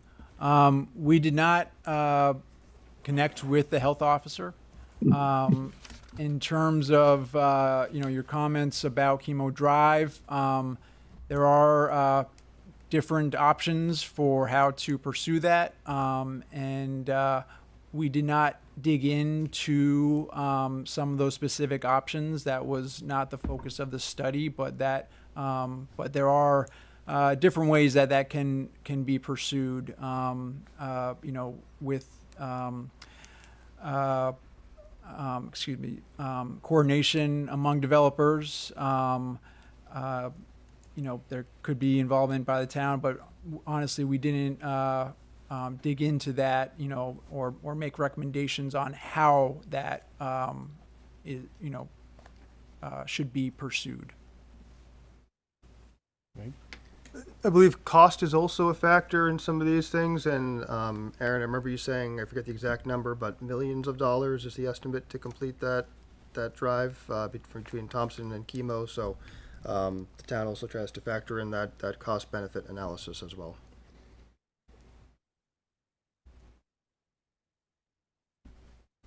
Okay, any further questions? Gina's hand is up again. Gina Barrett?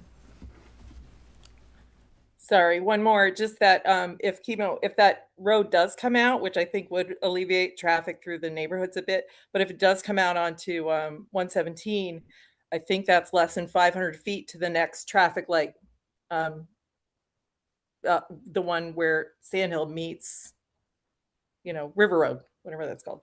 So it's just, that's another mitigation challenge that will happen to have the traffic lights that close together. It's also on a pretty sharp curve too, so the visibility coming down the road isn't great either. Just my other comment. Thanks. Thank you. Thank you. Any more comments from the public, from the board? Well, for all set, thank you very much for your presentation. There's a lot of great information in there that we will definitely use. Yeah, and we're going to take some of these comments and that we received here tonight, both from the board and the public, polish up our draft report study for this, and that'll be back before the select board here later on for approval. Thanks, sir. Thank you. Thank you. Thank you. We're basing our study on a road that doesn't exist, that we haven't got the. That brings us to our next agenda item, which is consider approval of the application for drinking water state revolving fund funding for final engineering for phase 1 of the Fort Ethan Allen water main replacement project. All right. So our water distribution system in Fort Ethan Allen, since I've been here, has kind of been a love-hate relationship. It's a beautiful area of town. I'm very much drawn to the fort and its architecture and what it is and what it was. But the water infrastructure in there is almost 130 years old. Portions of it in the fort, knock wood, we haven't had anything there happen as of late, but the frequency in which we see reactive repairs on that system has increased since I've been here. 130-year-old water valves, as you may know, Kendall, don't work very well. We shut down whole streets at times when there are breaks. That history, that knowledge, this is what prompted us back in 2024 to start the process with step 1 scoping, preliminary engineering for the entire replacement of the water infrastructure in the fort. On top of that, we also had, as of late, the lead inventory that we had to do throughout the town of Essex and report that back to the state. Haven't found anything in the fort, but there are a lot of unknowns that we do not know. We've done a lot of subsurface investigation into that. So these 2 items alone have helped us come to the conclusion that we should probably be addressing a lot of our water infrastructure in this area, just due to its age and the potentiality of there being things in there that we don't really want to have in there in a public water system. So that said, we finished step 1 preliminary engineering, and due to the size and actual scope and costs associated with this replacement project, we split it up and our engineer worked with an engineer to find out what the most efficient way was to go about attacking this. We split it up into 3 phases, 3 contracts. We're looking here tonight to submit for final engineering, which is step 2 engineering through the drinking water state revolving fund process for contract 1. So contract 1, if you looked at your attached map phasing plan, is all on Barnes Avenue, portion of Ethan Allen Avenue, and a portion of Hegman Avenue. I've seen, since I've been here, I can tell you on Hegman at least 4 breaks, Barnes 2, 3, and I'm probably forgetting some, and a couple on Ethan Allen. And like I said, we shut down portions of the fort, just not sections of line. So that said, we had a cost for going forward with the final design. Andy, if you want to talk maybe to some of the costs involved with this for the engineering portion, and then maybe into the total project costs. Sure. So the cost for step 2 final engineering design for phase 1 with Aldridge and Elliott is going to be $84,500. It's been identified in the capital plan for the water and sewer budget. The costs we've broken down for each of the phases. The total cost for all three of the phases is $11,980,000. We've broken it down by each of the phases. This includes both the design and the construction. And so there are two additional alternatives if we wanted to include them for Vermont Ave and Clare Drive.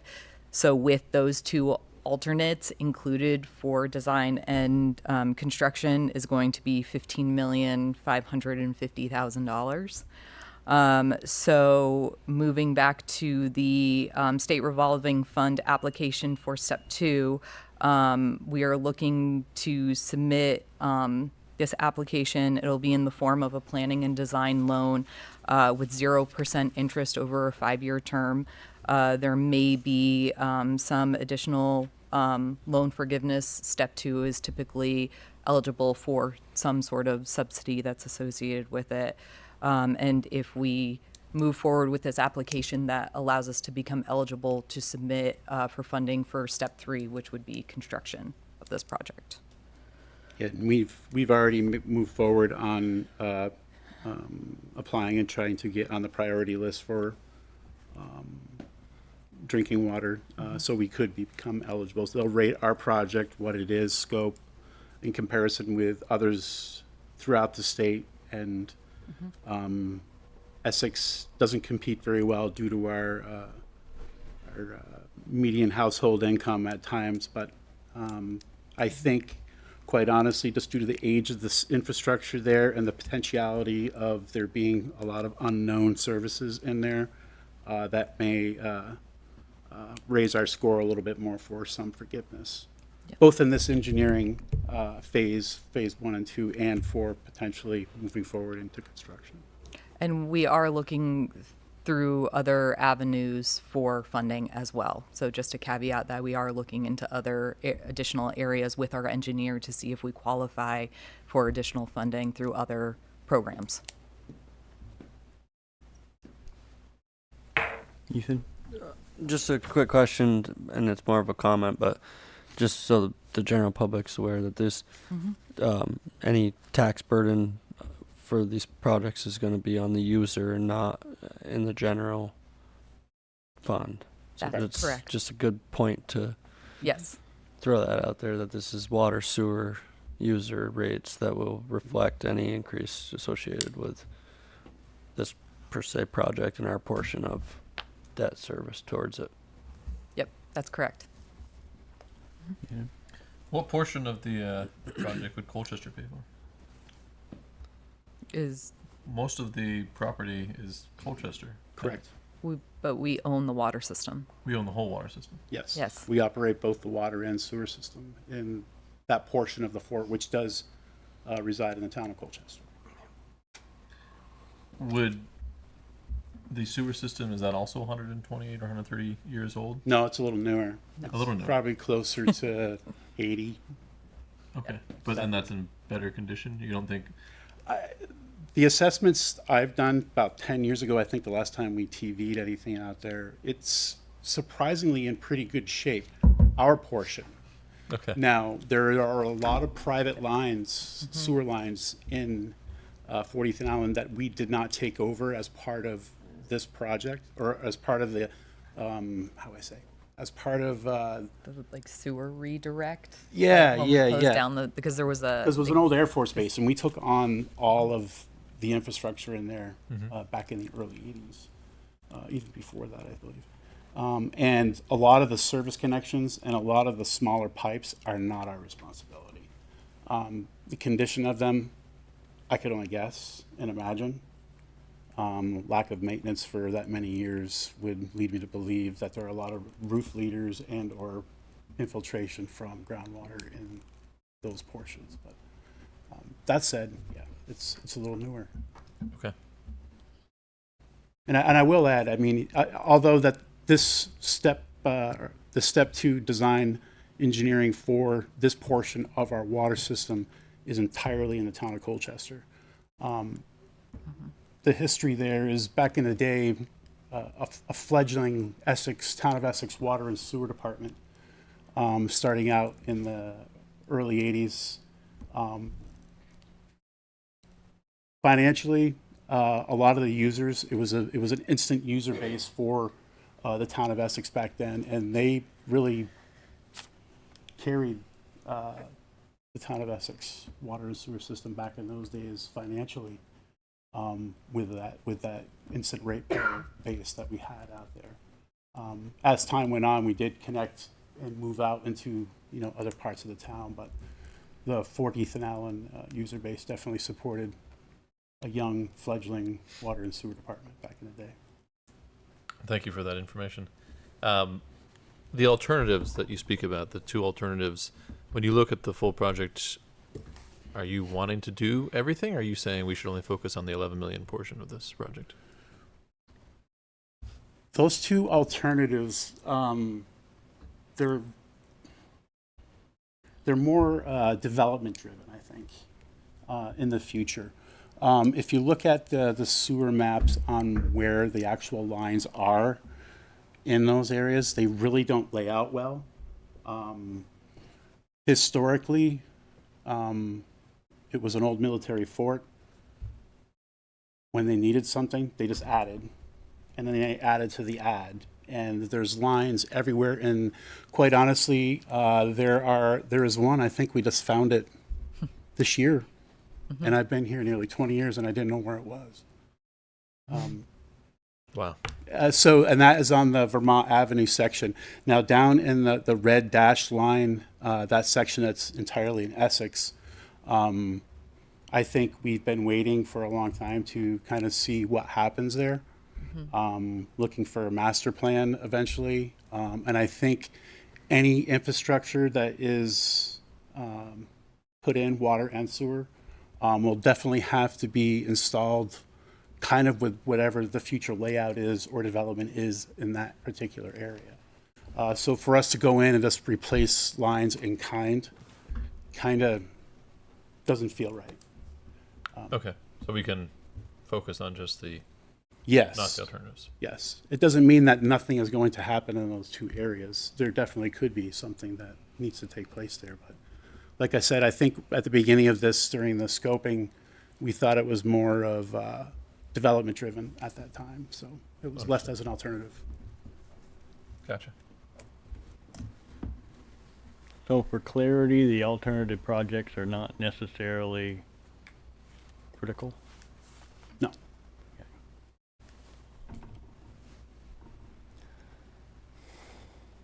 I would think that with the historical age of that being an Air Force, there would be an opportunity for like congressional appropriation or something like that.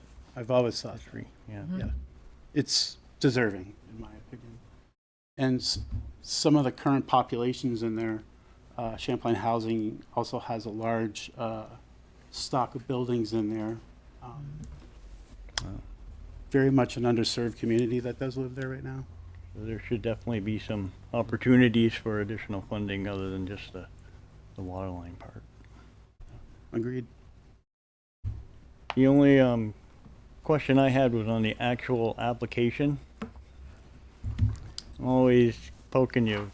I see you guys don't have any short-term asset replacement tables. You just haven't got quite to that point yet.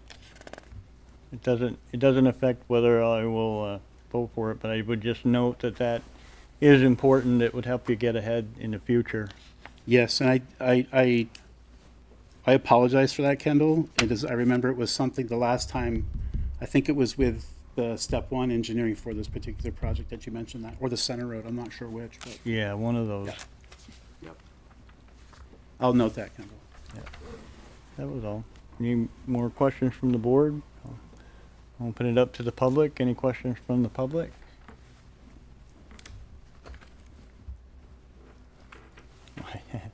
Always interesting. $12 million project, and there's no questions from the public. Interesting. So I'm looking for Ethan.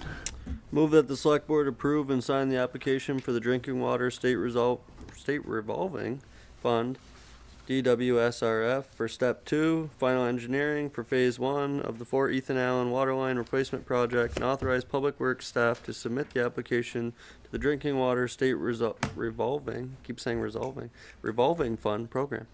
We have a motion. Is there a second? Second. Second from Shannon. Any further discussion? Seeing none, all those in favor, please say aye. Aye. Opposed, nay. Ayes have it. Thank you. Don't go too far. Don't go too far. Our next item F is consider approval of award and purchase of the Public Works excavator. Yes. Per the approved equipment replacement plan, the town's current backhoe, a case model 580M purchased back in 2010, is scheduled for replacement. A copy of this equipment replacement plan was in your memo in the packet. The plan allows for up to $135,000 in expenditure for this piece of equipment. The department has opted to go the route of acquiring a backhoe for use in our activities, both maintaining roads, back roads, and for emergency breaks and excavating for utilities. We went out and Dan solicited 4 quotes. They've been provided for you under the cost section here of the memo. United provided the lowest at $84,544. It's recommended the select board approve the purchase of said piece of equipment and go with John Deere. One quick clarification, Aaron, I think you misspoke and you said that you were looking into buying a backhoe, we're looking at buying an excavator. To replace the Excavator, backhoe. yes, Okay. to replace the Make sure backhoe. everyone, yeah. Yes, clear. Tracked, rubber tracked excavator.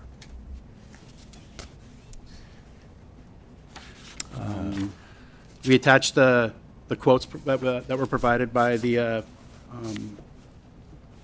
4 vendors. Take any questions, comments? Ethan? I just got a question for you, Dan. Sure. Do you have a better quote from John Deere? Are you comfortable with what you're getting? Oh, no, I'm very comfortable with it. John Deere has been very good to us. Okay.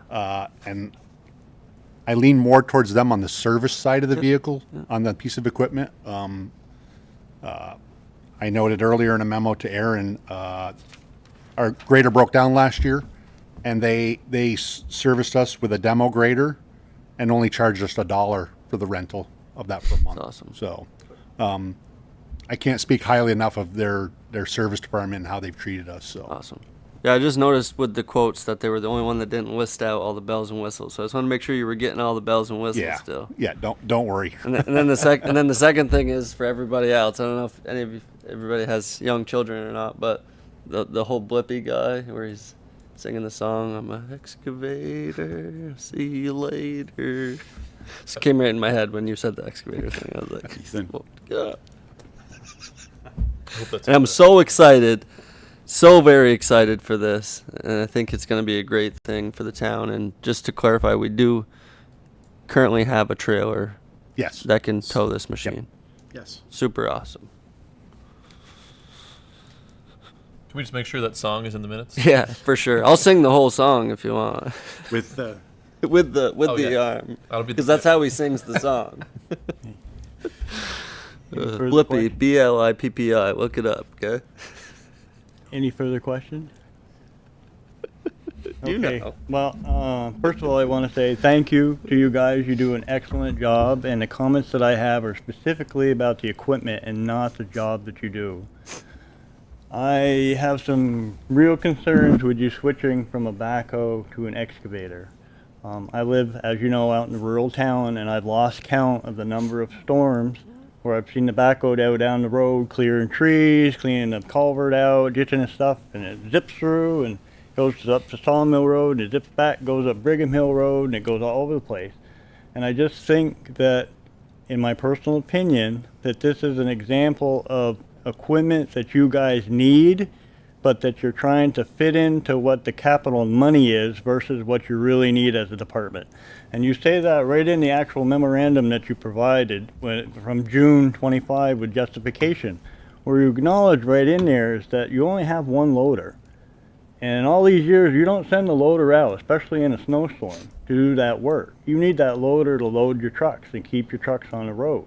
Yep. And the only other piece of equipment that you have that can load those trucks is your backhoe. Correct me if I'm wrong.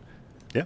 So you're giving up that ability, and you know that it's really hard to replace that loader if it goes down. It's not like they just sit on a lot somewhere and they'll ship you out one at 10 at night or something. So I just feel that you've got $136,000 in the capital budget, and you're only spending 80,000 of it to get an excavator, which is great for certain jobs, replacing a culvert or doing a little ditching or something like that or whatever. But that is not going to replace that wheel loader backup that you have. So I'm not sure how to approach this.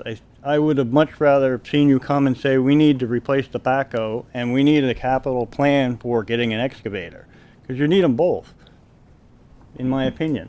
And I would also note that going with an excavator is not going to free up any men. It's going to require more men. And I know you can pull an excavator with a trailer and park it, but it still takes time to do that. And especially in an urban setting, you've got to figure out where you're going to put the trailer, where you're going to unload it. You got to have personnel there to do that.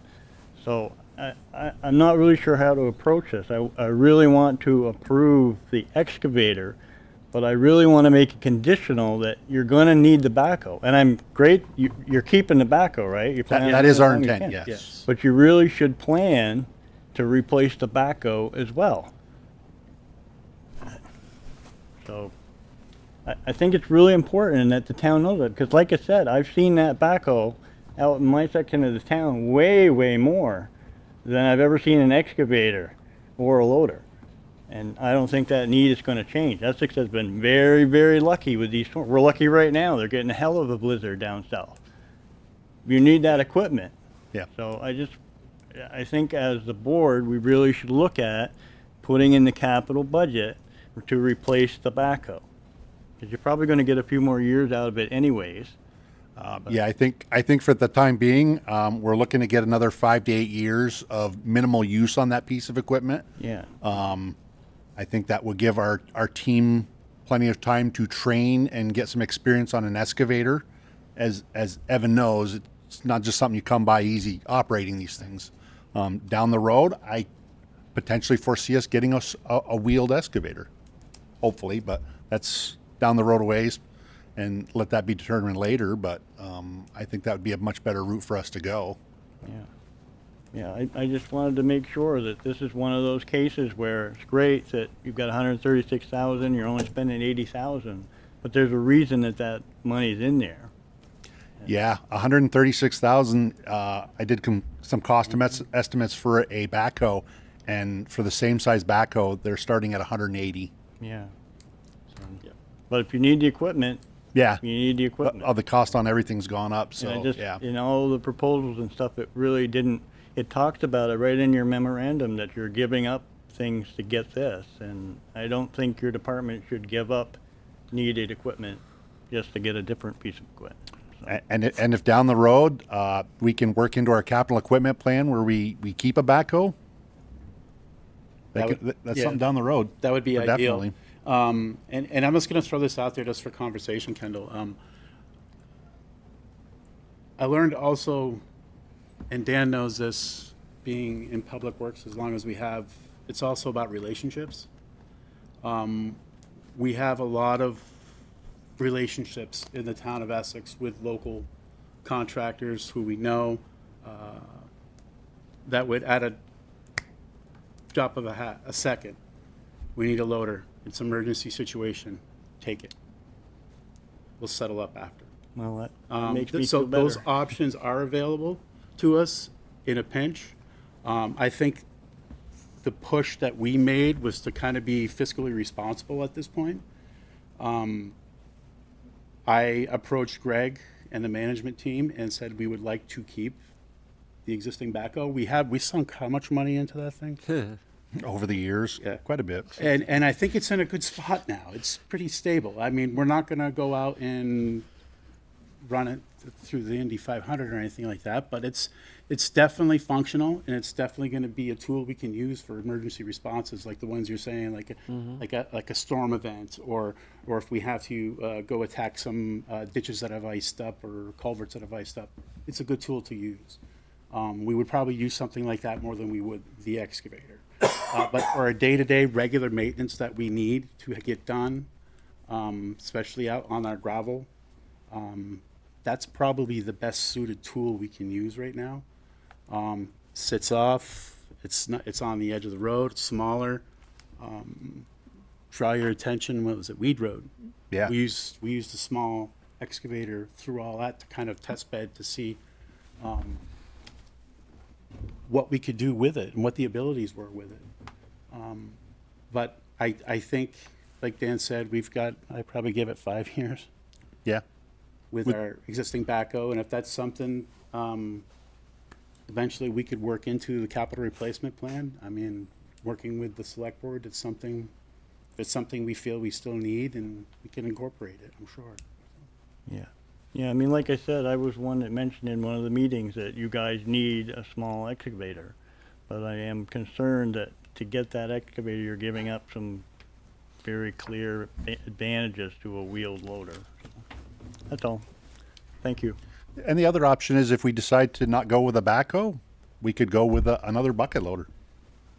Have 2 bucket loaders on hand. So, Might be more cost effective that way. yeah. Thank you. Thank you. I'll bring it back to the board. Public. And public comment, any public comment?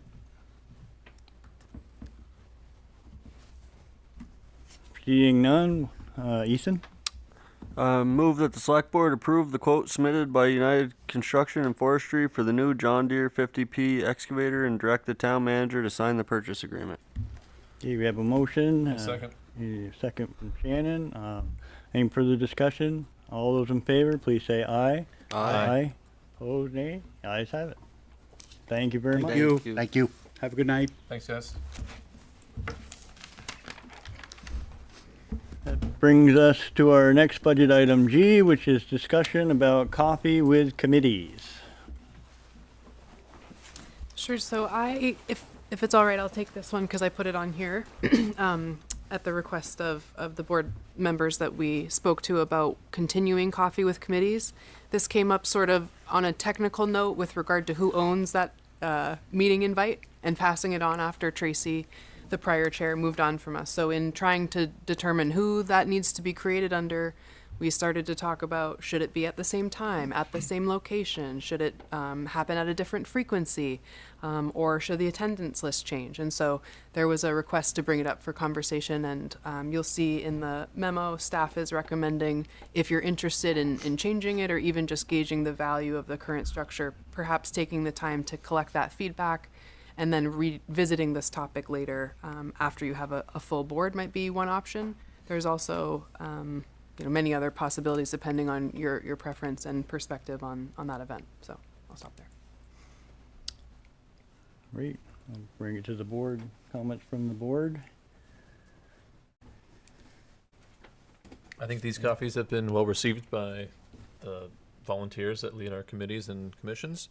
I think it's a good thing that, I don't know if it's true, but I believe, from what I understand, it's something that Tracy started when she was chair, to get more outreach and connection with the community. I think there's nothing negative that comes away from it. I do appreciate the staff's recommendation here that we poll the people that this would directly affect. So I think that getting that information before the full new board is with us in April would be a good course of action.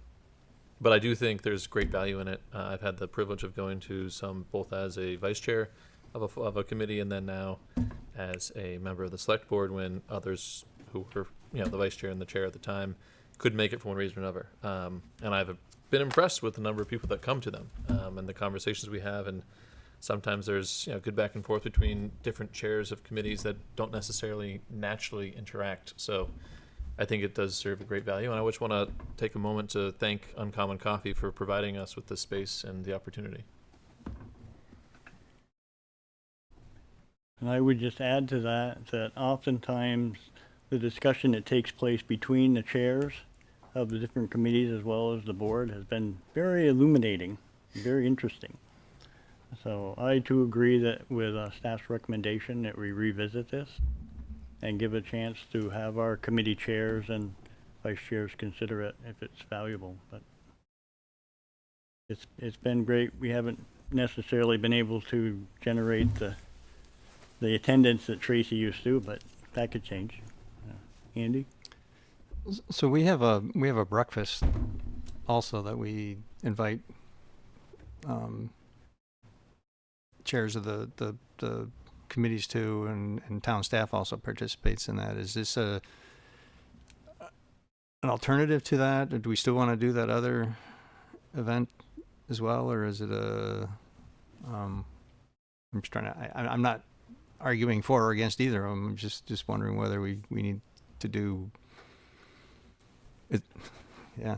Yeah, I think we can ask that if we get, do a little bit of some sort of poll or survey and ask the board members what they find valuable. I've not been to the coffee with committees. That's really been a board thing, committee thing versus a staff thing where we do get involved with the breakfast. To me, it's nice to hear, but it's by no means a necessity. We do that just once a year. It's typically May, June, usually June. Turnout's been hit or miss. I think part of it is how many people are showing up regularly for the boards with committees. I'd look to all of you to give a sense. Is it, I do believe it's valuable, but how many people are we getting at coffees with committees versus the breakfast? Is it redundant? Are they complementary? So I think trying to figure out some of those things. But yeah, good point. Good question. So Sorry, the other thing is there any I know, conversations, you said conversations happen. I've attended one as well, one or two. Is there, how does that, what happens with that information? It doesn't come back to the board.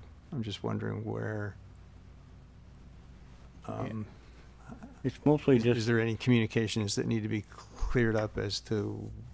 I think it has come back to the board a couple times. Yeah.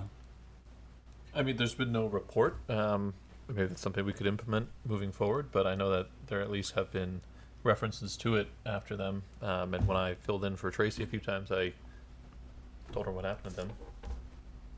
Yeah, it's mostly just a general communication about what's happening with each committee, what projects might be working on, or if you need anything from the board. And most of the time, they don't need anything from the board. They just want to find out what the board is doing and let us know what they're doing.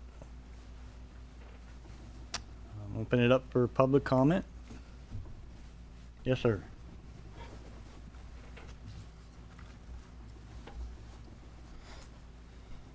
Thank you, Ken Signorello. So I've come to the coffee chat, I think almost every time, maybe I missed one or so. I'll tell you what I find most valuable.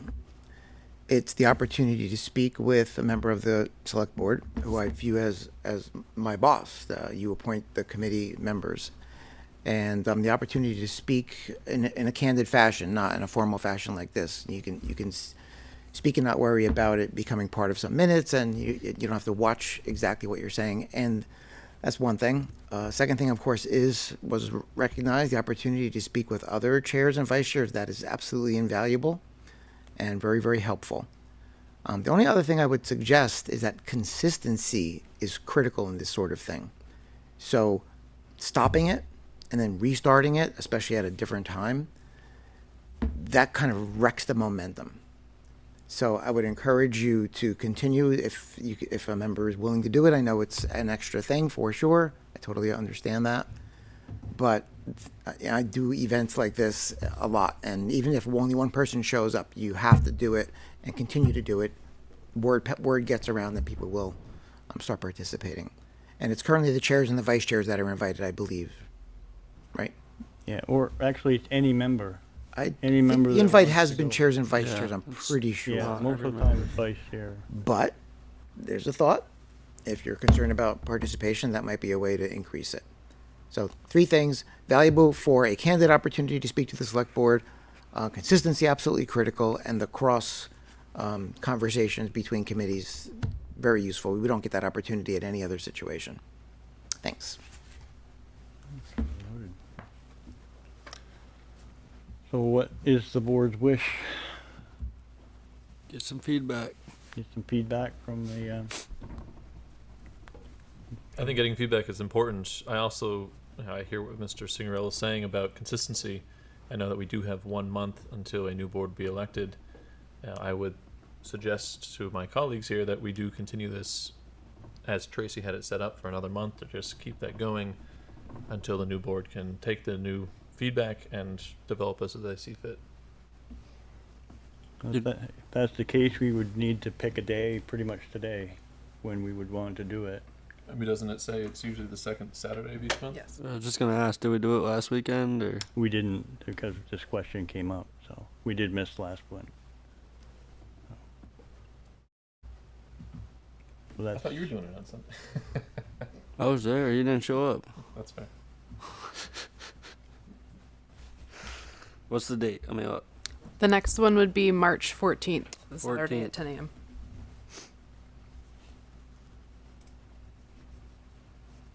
I could do that unless somebody else wants to do it. Anybody else want to do it?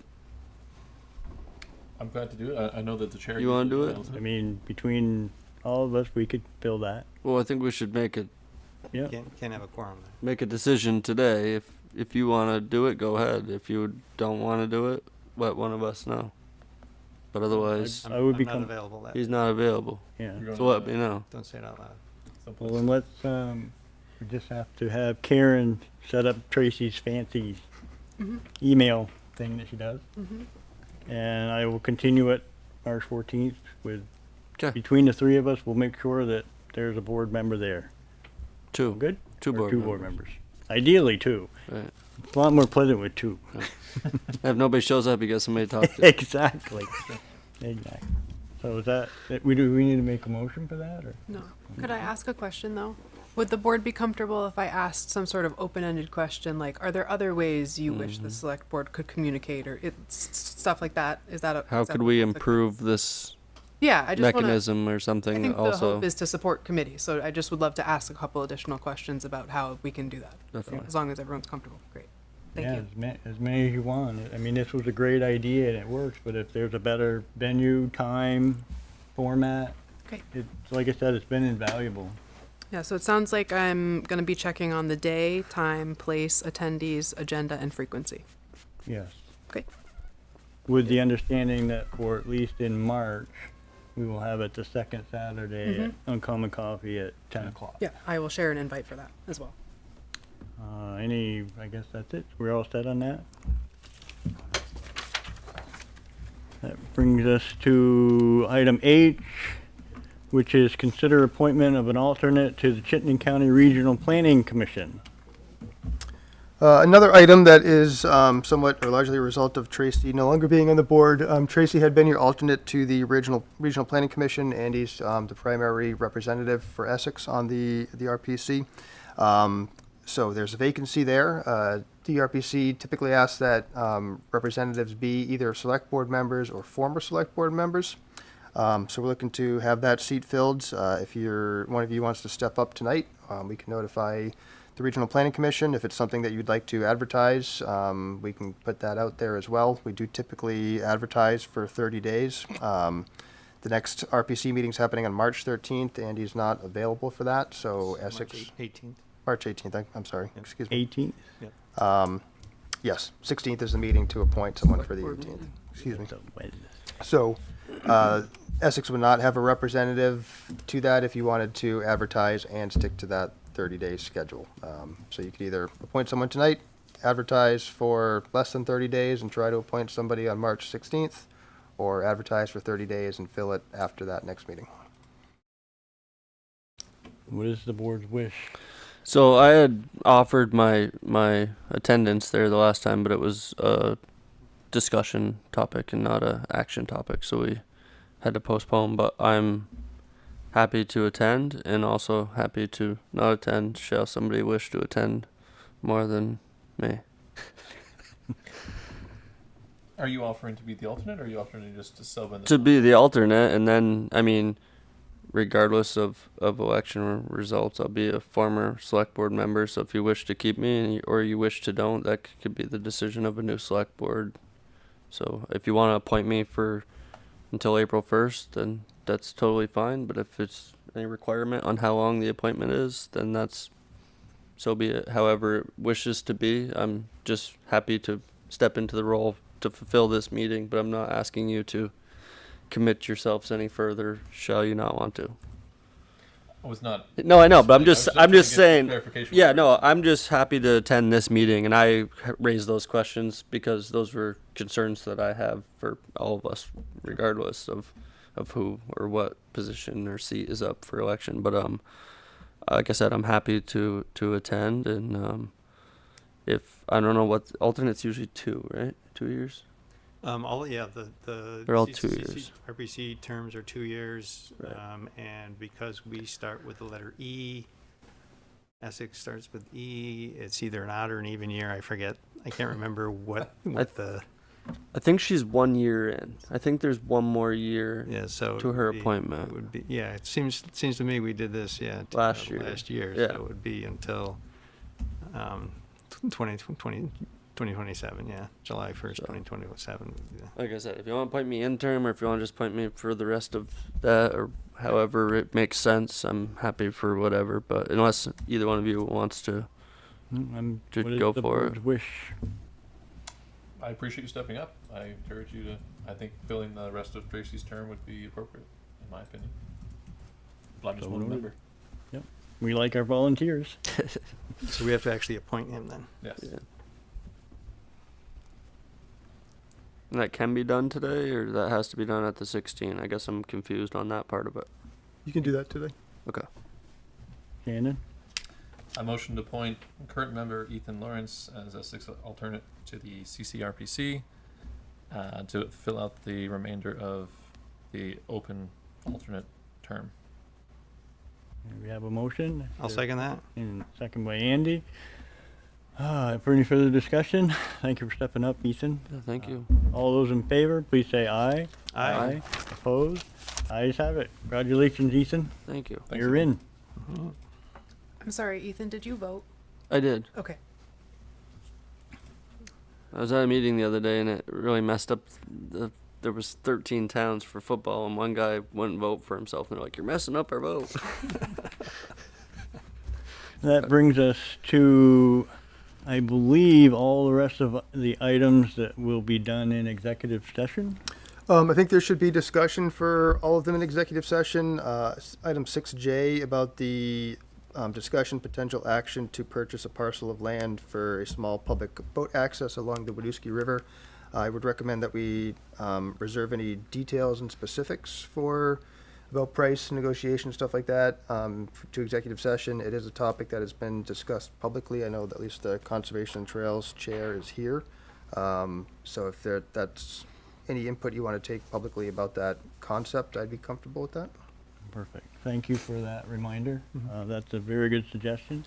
Is there any public comment or discussion on the potential action regarding the purchase of a parcel of land to create a public small boat access point along the Winooski River? Andy? I'm hoping I'm remembering correctly, but I thought we had some questions that came up early on about Act 250 stipulations for the development that owns that property. Have we clarified?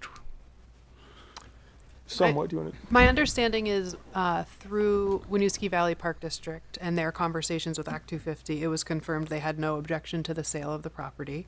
They did share that developing the property would likely require an Act 250 permit or an amendment to that neighborhood's permit. So no concerns about purchasing or even the use of that parcel with regard to the permitting on that site being in jeopardy or anything like that. But we don't know what the permitting path would look like should a permit be necessary. So Barry, we don't know whether we would need a permit? No, certainly a permit would be needed, whether it's an amendment to that existing permit or whether we could strike out on our own. Okay, as so the applicant. there has to be there does have to be an Act 250 review on this? Yes. Okay. Yes. Okay. Just wanted But it wouldn't put their permit in jeopardy. Okay. Okay. Ethan? Just clarifying question for that, but being less than 800 feet, if you only put in a gravel driveway, that would still trigger? I am not an expert on that. The conversation with Act 250 was framed as a primitive boat launch, and so they were suggesting that type of a use would still require a minor amendment. I think they were making sure we knew there was some process necessary, that wasn't like under some threshold where permitting wouldn't be required. So I don't know exactly what would be the hook, but that was what we heard. Okay. Okay. Thank you. Andy? So I'd asked the question about the curb cut as well, and like the response that I thought Aaron gave was that it would have to be a paved driveway off of the state highway. My understanding is up to the edge of the right-of-way, you're correct. So that Okay, edge of just the an state's apron. right-of-way, Okay, they so would just want be a an apron. paved Okay, apron. okay, thank you. Okay, it doesn't have to be fully paved. Okay, great. Thanks for the clarification. And we also did speak to V-Trans just on this subject. They didn't have concerns about it, other than recognizing there is a site distance challenge, just with turning in and out. And so they'd request that the entrance to the site, should there be one, be as far away from the existing 289, 117 intersection as possible. That was their comment. Okay. So it doesn't have to be where the driveway currently is? No. It could be moved. Yep. Great. Okay. I didn't have that. I know the state has concerns about curb cuts and where they are and all that. That's why I just assumed it had to be in the same place, but okay. No, we could move it, but they'd only allow one. Yeah. Okay. Any additional board questions? Okay. Are we making motions now, or we're gonna skip and go to board comments? See if there's anybody in the Nobody. public that wishes to make any kind of comment on the,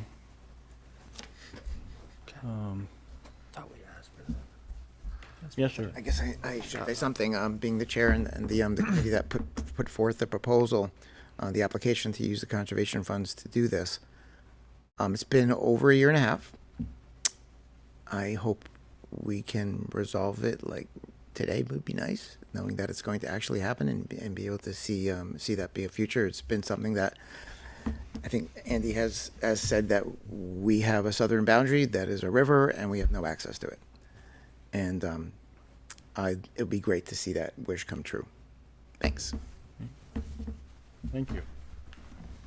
And we have an online, Ann Miller? Ann Miller.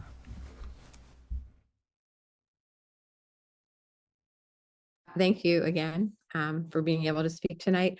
I just want to say that there's this idea like Essex, the destination for recreation. And I think that whether we can fully live into that term is to be determined, but I think it would be great for people to have a primitive access to the river. So I hope that you guys decide to go ahead. Thanks.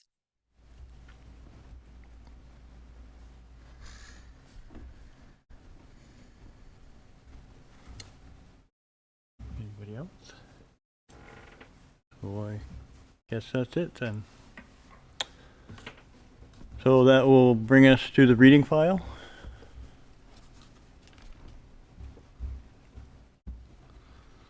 Any comments from the board? Or did I miss something? Andy?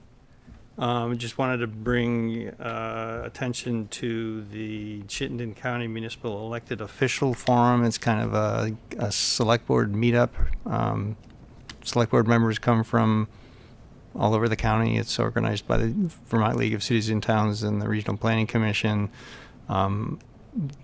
Chairs are invited specifically, although you're not really the chair, but anyway, but any member can attend, but we should not send a quorum. So if folks are interested in going, it's March 30th on Canal Street in Winooski. They bring pizza, and it's kind of a roundtable discussion, any topic you want to bring up. Last time, the interesting is they ended with a say something happy that's going on in your town or your municipality. So it was kind of fun to have that uplifting thing at the end of the meeting. But anyway, I've found it enjoyable and helpful just to see what other municipalities are doing, what they're facing, sharing what we're doing. I'd encourage folks to sign up for it. but we need to make sure that we don't have a quorum going. So I just want to talk about it. I'm happy to go if nobody else wants to go, but I'm also happy to see if, because I'm not. What is the board's wish? You will be back on March 30th? Sorry, what? You will be back on March 30th? I'm available then, yeah. Oh. But I'm happy to let others go. As long as there's not a quorum, you can have 2 members. Yes. Right? So, I might be interested in joining that one. Anybody else? All right. I'm interested, but we should discuss. I know board member comments usually aren't discussed, but Oh, yeah, right, okay. So Right, we can figure out who's going later. Right, true. so I think it's a good thing to discuss. I just don't know. Yeah, okay. Ethan? I just wanted to point out that the Town of Essex policy on politicking, campaigning and signs at the polling place is in the reading file. Yes. So just an important note there to read and understand that before the election day. That's good. Ken? I just remind the public again that on Monday there's a great event, both delicious soup as well as the town showcase. You'll get to hear Kendall's presentation again, as well as connect with all the boards and commissions and members of staff. It's really a great event, and I hope to see many members of the community there. Andy? The other one. The Vermont League of Cities and Towns has released a new draft or model, I should say, fund balance policy. I know we've had some discussions about that, and it may be something that could be useful to the select board, whoever they may be, in the coming up to consider for any updates we might want to do. It also is important to note that as of July 1st of last year, it actually is legal now for the select board to decide where fund balance goes. Prior to that, it was uncertain. It wasn't clearly stated in statute, and it is now. So, I think that's probably come about due to all the emergencies and FEMA things that we've had. So, I mean, it's a great tool for any town. So. There was one thing. Oh, I wanted to note that the Public Works guys have been doing a heck of a job. And I would also note that I'd be curious to know from the townspeople if they've really noticed a huge difference in the salting. Just curious, because they have been conserving salt considerably because they can't get any right now, but there is a big push on the state to try to reduce the use of the salt, and I would just be curious to hear from the public if they've really had any pros or cons with when they've noticed that we've been in yellow and having a problem with the salt. So that's all. That being said, are we ready for some motions? Shannon? I move that the select board enter into executive session to discuss a disciplinary or dismissal action against a public officer or employee in accordance with 1 VSA section 313A4 to include the town manager, deputy town manager, and the public officer under review. Thank you, Shannon. Is there a second? Second. Easton is a second. Further discussion? All those in favor of the motion, please say aye. Aye. Opposed? The ayes have it.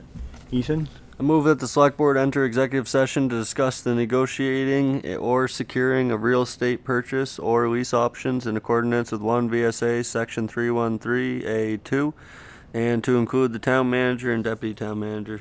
Thank you, Easton. Is there a second? Second. Thank you, Shannon. All those in favor, please say aye. Aye. Opposed? The ayes have it. Andy? I move that the select board make the specific finding that general public knowledge of pending or probable civil litigation or prosecution to which the public body is or may be a party would place the town at a substantial disadvantage. Thank you, Andy. Is there a second? Second. Shannon? Shannon got it. All those in favor, please say aye. Aye. Opposed? The ayes have it. Andy? I move that the select board enter into executive session to discuss pending or probable civil litigation or prosecution to which the public body is or may be a party pursuant to 1 VSA 313A1E to include the town manager and deputy town manager. thank you, Andy. Is there a second? Ethan, thank you for the second. Any discussion? All those in favor, please say aye. Aye. Opposed? The ayes have it. One more. Shannon? I move that the Select Board entered an executive session to discuss the appointment or employment or evaluation of a public officer or employee in accordance with 1 VSA Section 313A3 to include the town manager Thank you, You Shannon. can include the deputy town manager for that too. Sorry. and the deputy town manager. And the amendment. Okay, thank you, Shannon. Is there a second? Second. Second, Ethan. Okay, all those in favor, please say aye. Aye. Opposed? The ayes have it. I believe that is it, and I believe we will be coming back after executive session? Quite possibly. Okay. Okay, we are back from executive session, bringing it to the board. Is there a motion on the table? Yes, Shannon. Make the motion the Select Board dismiss Igor Polinoff as a member of the Economic Development Commission effective immediately. Okay, we have a motion on the table. Is there a second? I will second that. Any further discussion? Hearing no discussion, all those in favor, please say aye. Aye. Opposed? The ayes have it. Motion to adjourn. No. Nope. No? I make the motion that the select board authorize the manager to negotiate a purchase price for the parcel at 152 River Road. Thank you, Andy. Is there a second? Second, I'm not sure who got that. Give it to him. Shannon, thank you, He's worked Shannon. hard on it. Okay, any further discussion? Seeing none, all those in favor, please say aye. Aye. Opposed? The ayes have it. Now we can Motion to adjourn. Motion to adjourn. Debatable, seconded by Ethan. All those in favor, please say aye. Aye. We are adjourned. Thank you.